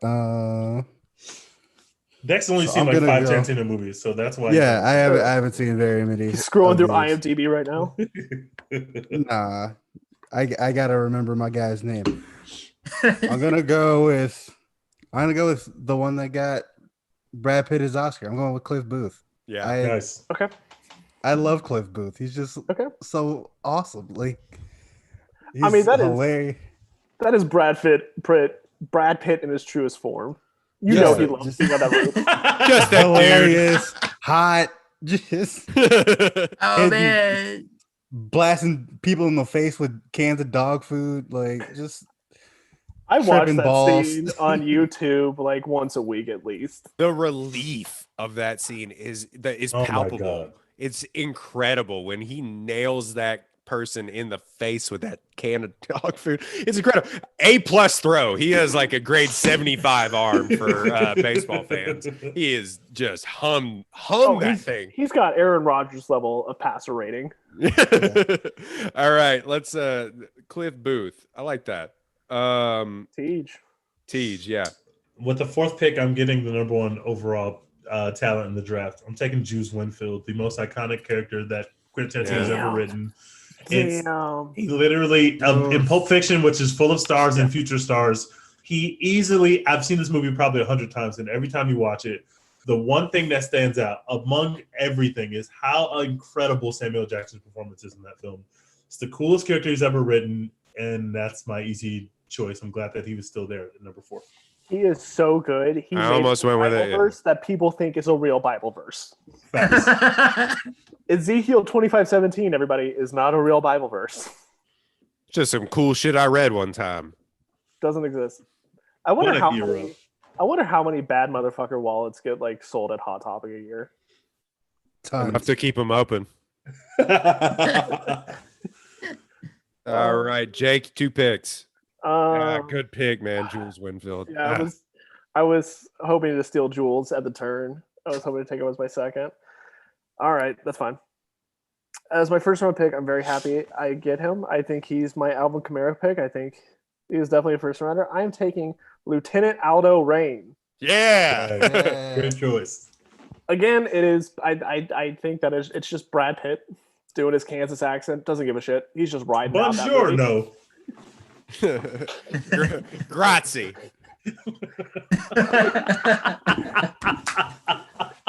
And cousin, business is a booming. I want my 10 Nazi scouts, and you will give me my 10 Nazi scouts.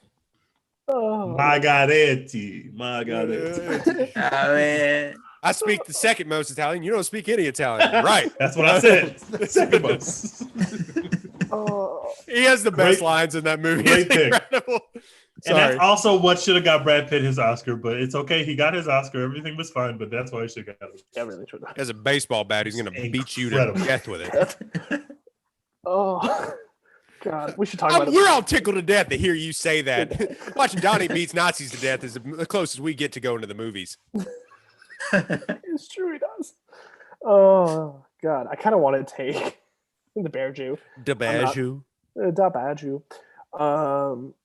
No, I'm going to be a little cop out, but I honestly do believe in this pick as my second. I am taking Beatrix Kiddo. Okay, yeah. Okay. I mean, choice. He carries I two mean- films. Yeah, she carries 2 films. Literally carries 2 films. Kill Bill is basically the reason that any of the movies we talk about, except for Pulp Fiction, get made. Like, because of how fucking fantastic Uma Thurman was in these movies, is the reason that we get to get Inglourious Bastards and everything that, like, we talk about Quentin Tarantino and High Heavens now. All right. I like those picks, Jake. You're on a heater. All right. Yeah, that let's was go with probably the best turn we've ever seen, to be honest. That was an amazing turn. let's go with Jake. Or sorry, Jake. Dex. Tej. It's me, God. right? You Shit. got lost in you I always got get lost. lost in the snake at like 2. I'm going to draft based on potential here. I'm going to take Jackie Brown. Ooh. One, Pam Grier is maybe the sexiest, maybe my first crush. She's one of the sexiest women I've ever lived. Amazing. And 2, this film is the film, even though everybody wants to cite this in different Tarantino films that came subsequently. This is the film where Tarantino found his sense of heart and his sense of softness and his sense of telling a story that has true people to root for. Because in a lot of Tarantino movies, there's literally nobody to root for. Jackie Brown is amazing. It's probably one of the films that people have seen the least, if you just count by numbers of people who have seen it. It's really good. It's got a great Chris Tucker performance. It's got an amazing Samuel Jackson performance. And Pam Grier as Jackie Brown is just amazing. I'm choosing Jackie Brown as my second pick. All right. Jackie Brown off the board. Dex. I think that there's 2 different characters I want to pick from the same movie, but I trying to decide between them. Fuck it. I'm gonna go with the Bear Jew. Really? Absolutely. The Bear Jew went higher than I thought he would, but I knew he was getting drafted. He's a full rider, but that's okay. Congrats to the Bear Jew. I was just so fucking entertained. Like, I think about Teddy fucking Ballgame goes yacht on that one.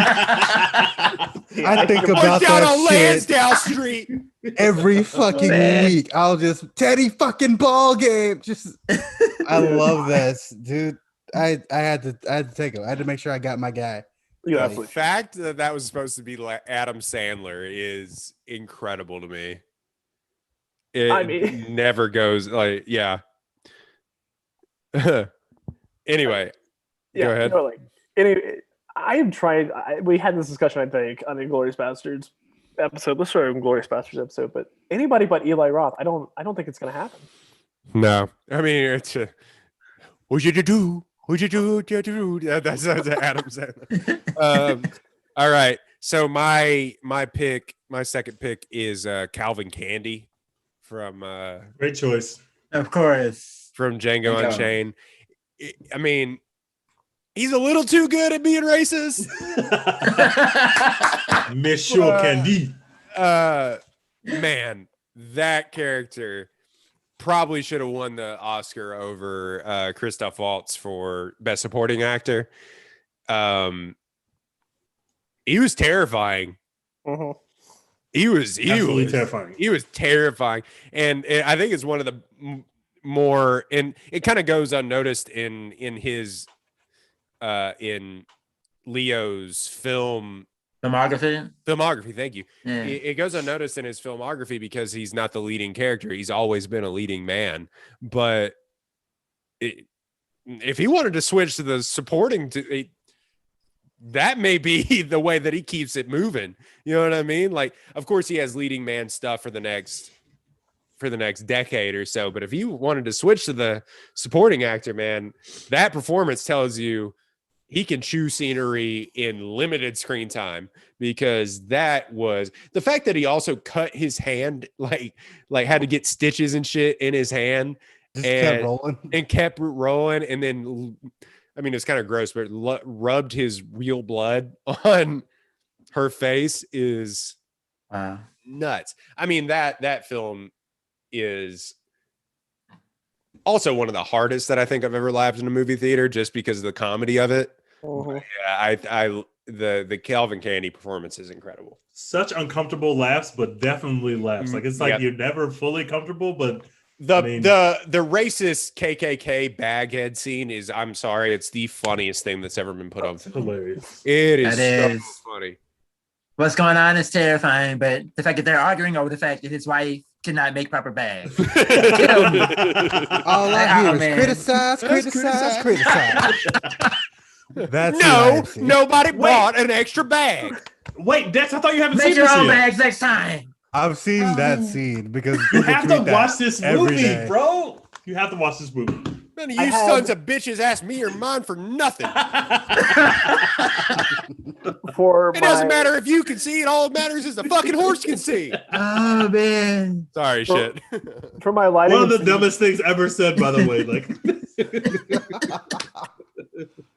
once again, it's just a movie of just a moment of Jonah Hill will do anything to be next to Leonardo DiCaprio. I agree with that. Anything. Leonardo adjacent. me and Jonah Hill are very much alike in that regard. I would take any role if I could hang out with Leo. So You want to pay me $5 to be in Wolf of Wall Street? I will do it.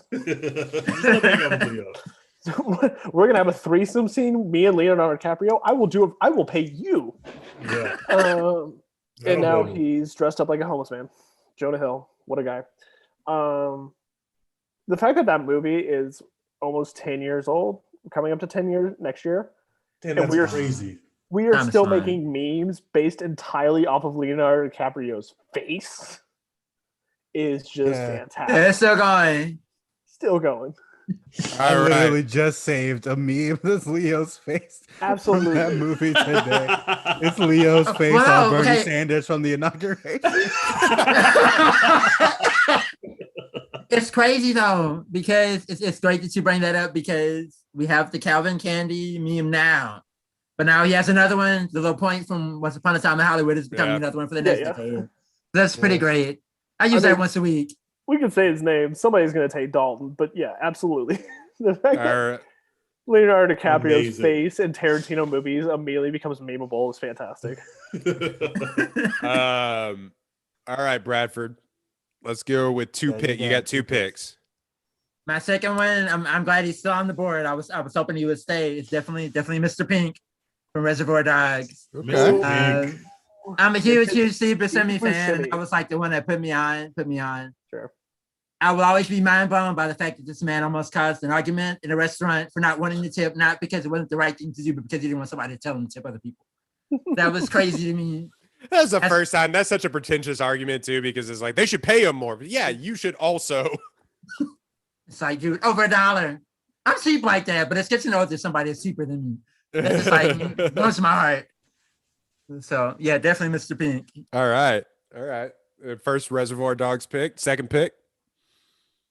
Oh, we have two at the end? Yeah, we're doing a snake. Oh, I didn't prepare for that. Can I just pick?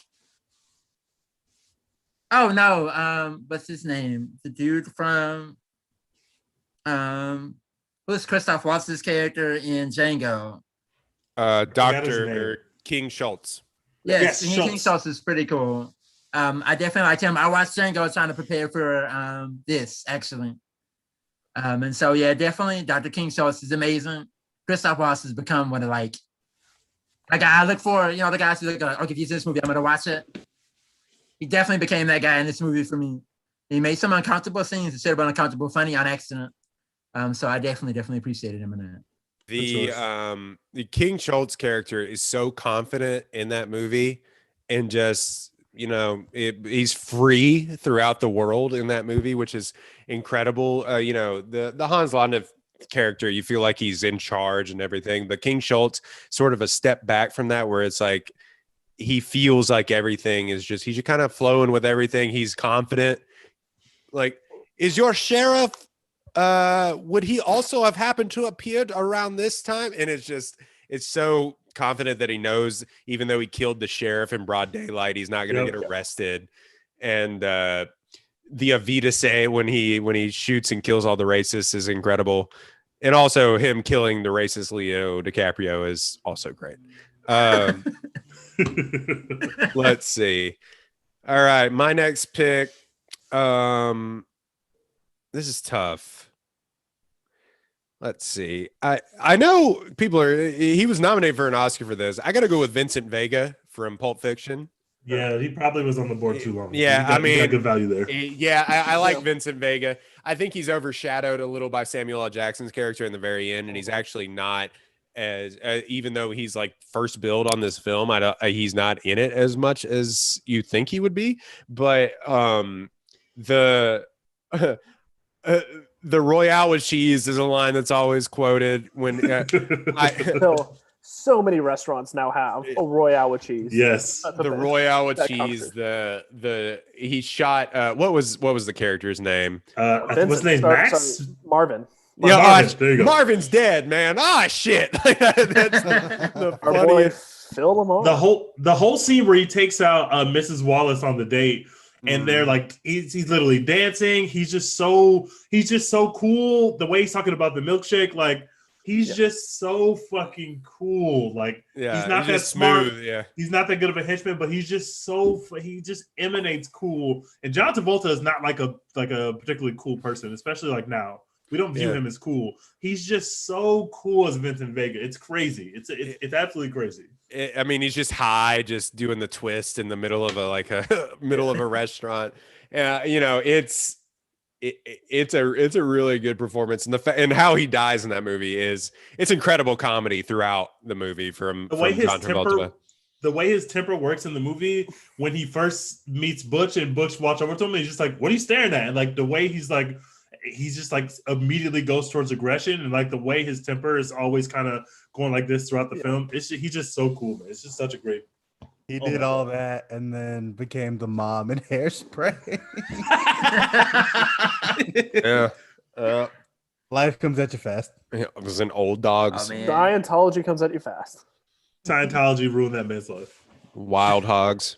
Man, John Travolta is a great study on missing it by that much because of if Tom Cruise didn't get into Scientology, John Travolta was going to be that person, but he missed it by that much. It's so hard, including not the head guy, including making Battlefield Earth to try to earn that spot, and didn't get it.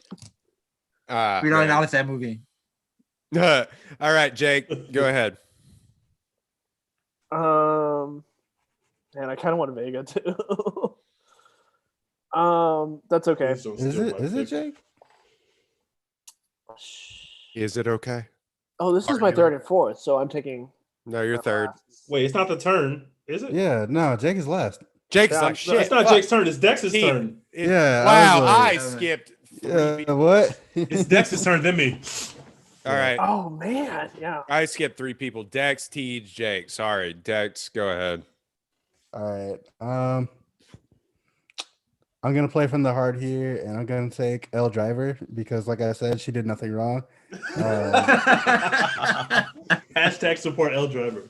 Hashtag support Elle Driver. Justice for Elle Driver and both of her eyes. Both of her eyes. In a just world, Elle Driver would be able to see. That's all I'm saying. Oh my god. They should have just let her kill Beatrix in the hospital like she was about to. She was right there. Then Bill want to be a fucking dumbass. And that's why Bill had to die. Fuck you, Bill. All right. Well, I don't want to alarm you guys, but now after my pick, I'm going to have the 2 funniest people in the Tarantino universe. And so my team is very stacked. I'm taking Steven from Django. Dear Lord, let me please kill this motherfucker. Nothing has to be said about exactly with that movie. He's the funniest part in a super amazingly funny film. Easily the funniest part in that film. He's incredible. Samuel Jackson is a legend. I love him. Please never die. L. Jackson as a racist slave. We were talking about most depressed Quentin Tarantino characters. He might be up there. You know, when Sammy J got that script, he laughed for like 3 days straight. He thought it was the greatest thing ever. All right. Second pick or Jake? No, go ahead, Jake. Is it me? It is me. Yeah, two All right. picks. Yeah, there's so much on the table that's really good, and I don't know if I. There's one card that I really want to play just because I think it's one of the funniest. Do it. No, I'll save it. I'll save it for later. So first, I'm going to take, and I'm sorry to take from the same movie twice, but I'm going to take Oren Ishii. Give me Lucy Great Liu. choice. That was my next choice. If you honestly, if we only just had Kill Bill 1, I think we would have been fine because we would have just lived and breathed off the crazy 88 fight scene, and then obviously the final fight between Beatrix and Oren, and the fact that Lucy Liu says you won't last 5 minutes, and the fact that she kills her in 5 minutes and 30 seconds. 4:59. There you go. For my final, though, I will be taking Bruce Willis as Butch Coolidge. Really? If only for the fact that I say Zed's dead, baby. Zed's dead at least once a day. At least once a day, because I think his character is actually pretty boring. I mean, except for the Gimp scene with Marcellus Wallace, and I'm pretty not fucking okay. Or I'm pretty far from okay. Like, that's kind of his only thing. He throws a boxing match, and then that's about it. He puts on pants. He puts on jeans very sensuously. Really, the best part of that movie is the character I really want to take, but I'll save him for special missions. But I will be taking Butch Coolidge, aka. Please tell me you're not gonna take the Gimp. Gimp's asleep. Wake him up. All right. We got I know we're live on YouTube, but we got to pause for like 2 seconds. I'll be right back. Whose motorcycle is that? It's not a motorcycle, baby. It's a chopper. It's a chopper. Whose chopper is that? Zed. Who's Zed? Zed's dead, baby. Wait, why do we have to pause? It's my turn now. Why don't I just go while he's gone? Right in, I'm gonna go while you're gone. Go ahead. I have to piss so bad. That's what. My choice is a deep cut. I'm taking Abernathy from Death Proof. Rosario. Oh, wow. I had a weird. For whatever reason, I did not realize how attractive Rosario Dawson was, and one of my best friends is like obsessed with her, and I would always make fun of him for having that be his crush. And then I saw Death Proof, and I was like, oh my God, Rosario Dawson's the most beautiful woman in the world. I love Death Proof. It's super funny.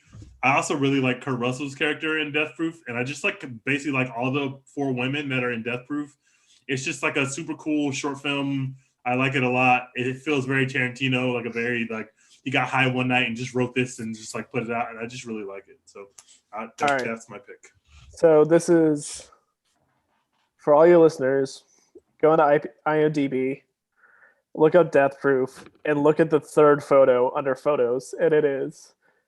Honestly, I kind of want to make it the cover of this episode because it is quintessential Quentin. I'm not going to spoil it, but go to IMDb, look up Death Proof, scroll down to photos right above cast, third photo.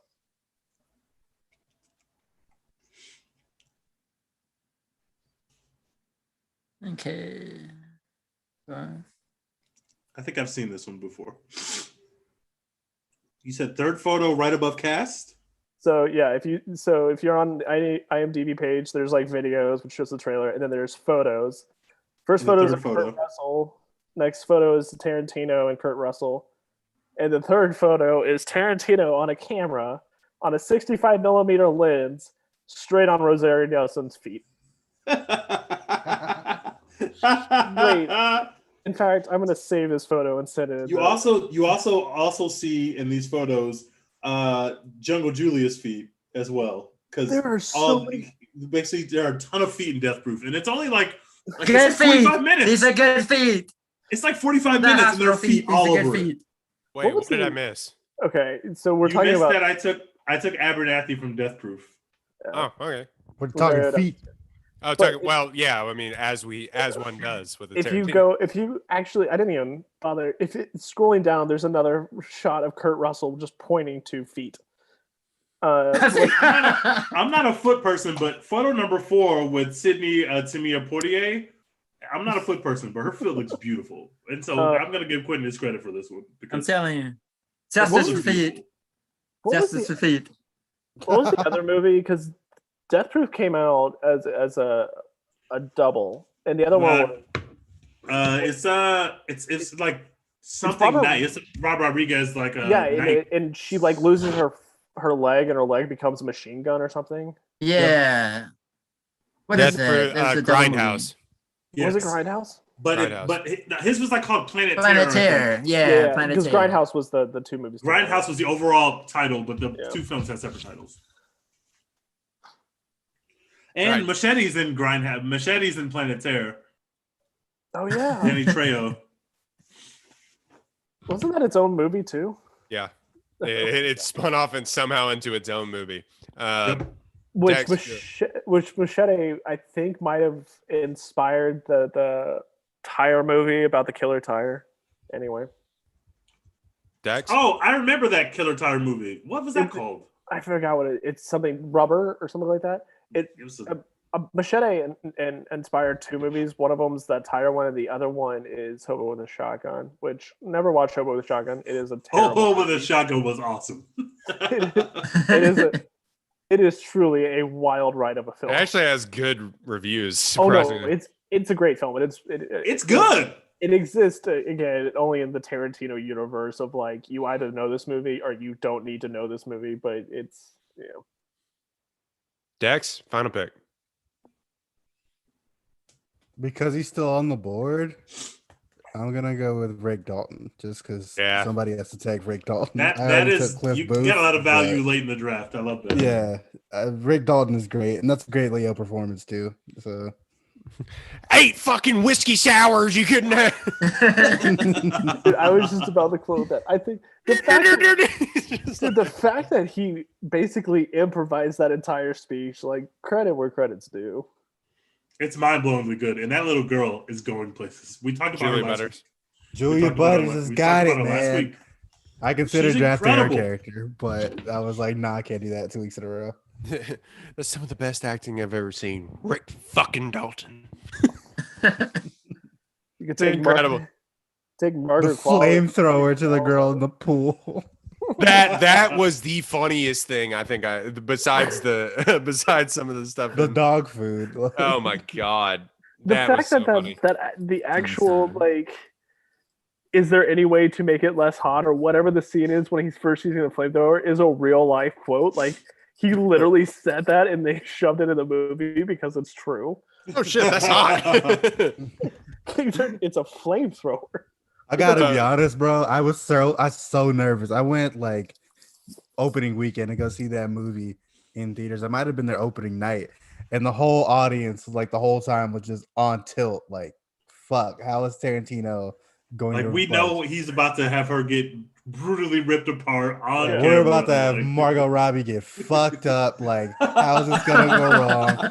What like weirdo shit is Quentin Tarantino? Like, are we gonna look at her severed foot for 2 minutes? Like, what is about to happen? And then Brad Pitt hits a dude in the face with dog food. It's like a relief. Like lights up some chick in a pool with a flamethrower. It's like, oh my god, this is amazing. Whole theater's dying laughing. It was just a catharsis. Actually, it was weird. Phew! Thank God we didn't have to like. I don't like that movie as much as I thought I would, but the catharsis of that final scene was just I keep saying this, palpable. I was just like, oh, thank God you didn't do like when we didn't. Why did we think anything different? But yeah, my final pick. It's kind of it's one that's I may be overreaching even picking him, but I love this scene so much. Lieutenant Archie Hickox from Inglourious Bastards. That's a good pick.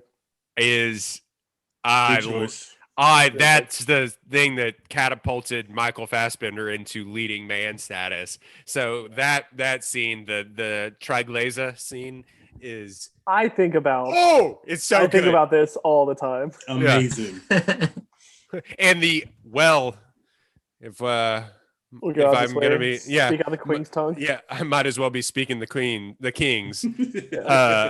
Seeing as I'm going to be rapping on the door momentarily, it's so good. It's so good. I'm gonna watch that when we get off this call. It's so good. I'm definitely watching Bastards after we get off. Yes, Sam, Vici Santi on 100%. Nazi balls is He crushes incredible. that. Mm.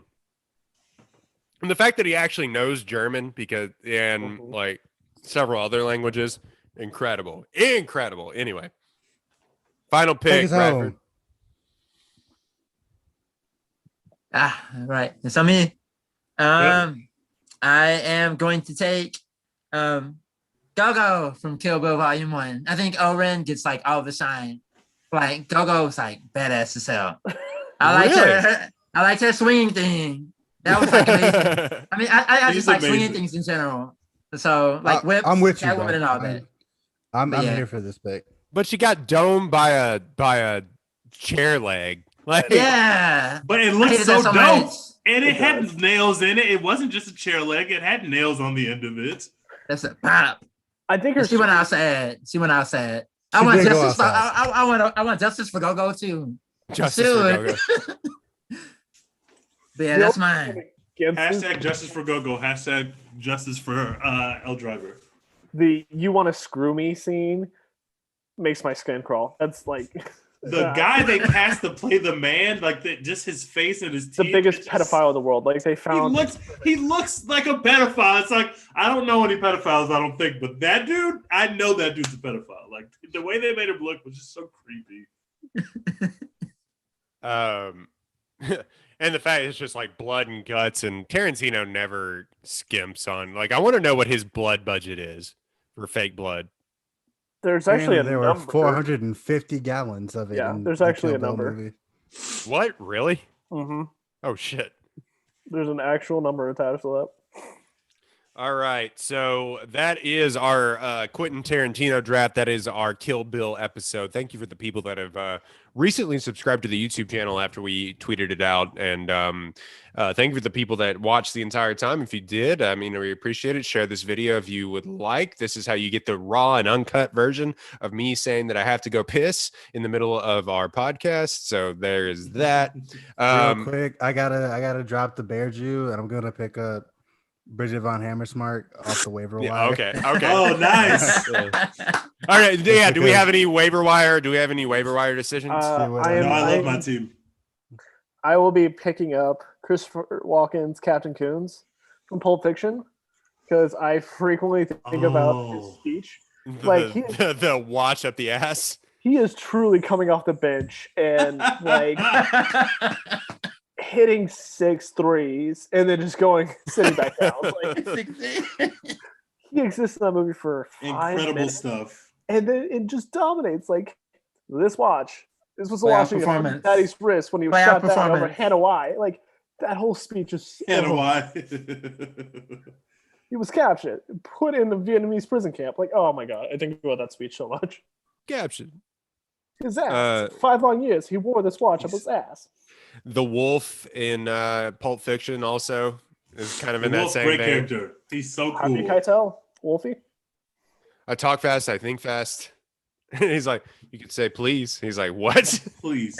Pretty please. If you're taking Harvey Keitel and take Mr. White from Reservoir Dogs. Yeah, definitely. Because truly, I don't think Harvey Keitel had a script in that movie. Like, I think that's just him talking. First time all the time. I believe that. Of course, like, ones we that's who Harvey Keitel really is. Ones we didn't pick as far as characters that people would know is Shoshana from Inglourious Bastards. That's a good pick. Frederick Zoller, which but Django. There's an Django, Hugo Stiglitz. Django himself. Yeah. There's an argument for George Clooney's Seth Gecko from Dust Till Dawn. do not give a shit about that movie. Everyone in Ungrateful 8 or whatever that Hateful Eight. Hateful Eight. Ungrateful Eight. Let's see. Was it Django was still on the board, right? Django is still on board. You still got. I mean, not for it is incredibly racist, but Don Johnson is Big Daddy and Django is hilarious. Hilarious. Somebody's gonna make the argument for Margot Robbie as Sharon Tate, just for the damn Playboy Mansion. Yes. She was good, but like forgettable. Mm-hmm. But somebody's gonna make it. Also, Right. Bruce Lee. Yeah, the Bruce Lee character. Shout out to Bruce Lee. All right. So that is our Kill Bill episode. Thank you for downloading, subscribing. Bradford, thank you for coming on, man. Appreciate it. I'm so glad to be here. I'm glad y'all invited me. I'm subscribing. I should have been, but I am now. Oh, okay. Okay. Love it. Cool. We love it. Yeah, man. Yeah, Better man, late than never. So I'm glad to be here. We're gonna I'm grab you really out glad of I got to talk this too.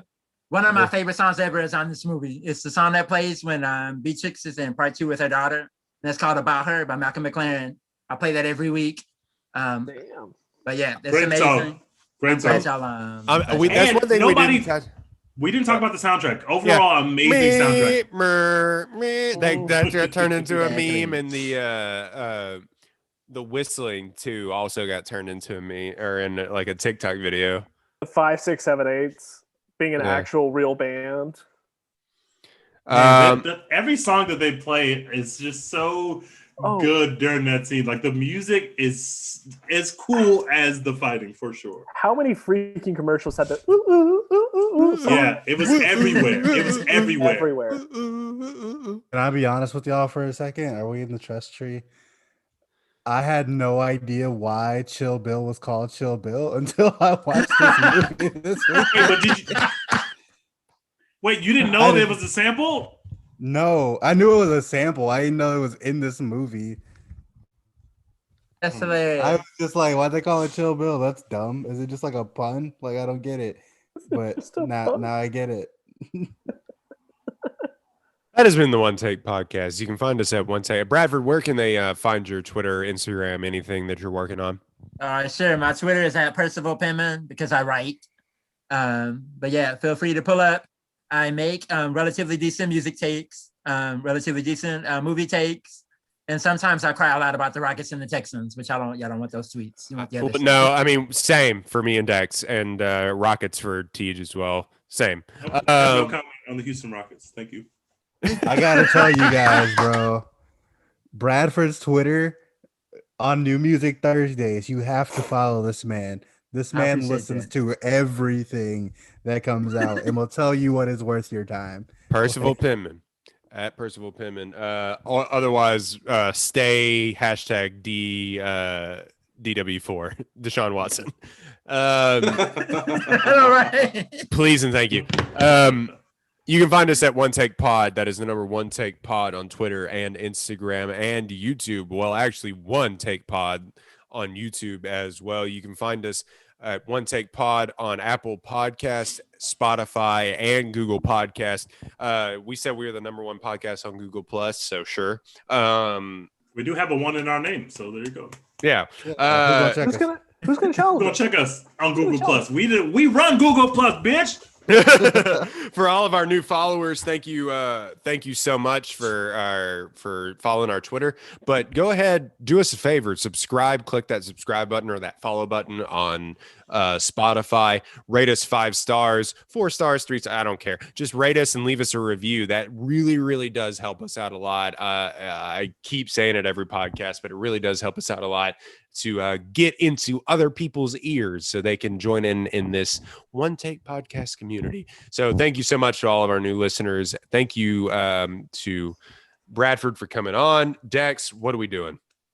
Hashtag support Florence Pugh. It's time. Don't worry, darling. It's coming soon. I'm telling you. Buy the Florence Pugh stock. It's going up. To the moon. I am waiting for Florence Pugh to show up in WandaVision Well, because Black Widow was supposed to come out by now. Yeah. So like, Yes, man. Oh my god. Oh, so like, can we? Oh my god, can we do a WandaVision episode? WandaVision is so good. We might have to do a recap after it. Bro, it's so good. when it Yeah. ends, so, like, Hey, might everybody, be- remember when we had to shame Tej into watching that? I remember. Do not want to. It took Dex 13 billion That's a years to shame. watch.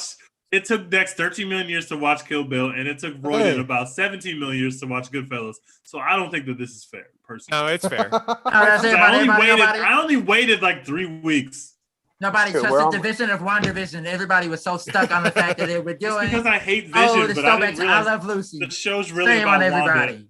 We can care less Tell about him. Vision. Tell him, Bradford. Y'all We get it. doubted the mouse overlords. Never I will doubt the not doubt mouse. them. Doubted the Again. Hat Man, Kevin Feige. How are we doubting the Hat Falcon Man? and Bucky, day one, I'm there. Okay, I will never do it again. I will never doubt them again. I'm in. you think Tej, Catherine what What do you Hahn call finds What her do you name call a Falcon and the terrible Winter script? Soldier? No, Catherine Hahn is doing a great job, and No. also that should have told me that it was going to be good. Yeah, I you just think she need. signs her name to terrible scripts? No, she's a part of everything that's good. Those Honda Odyssey commercials, those should deserve Oscars. I don't care. I just need Tej to, or I just need people to go see what Tej calls Falcon and the Winter Soldier on Twitter. No comment. Wow. Oh God, yeah, I can't say it, but yeah, you can find us on all those streaming platforms. Thank you so much to everyone that has followed us in the recent days and support Florence Pugh.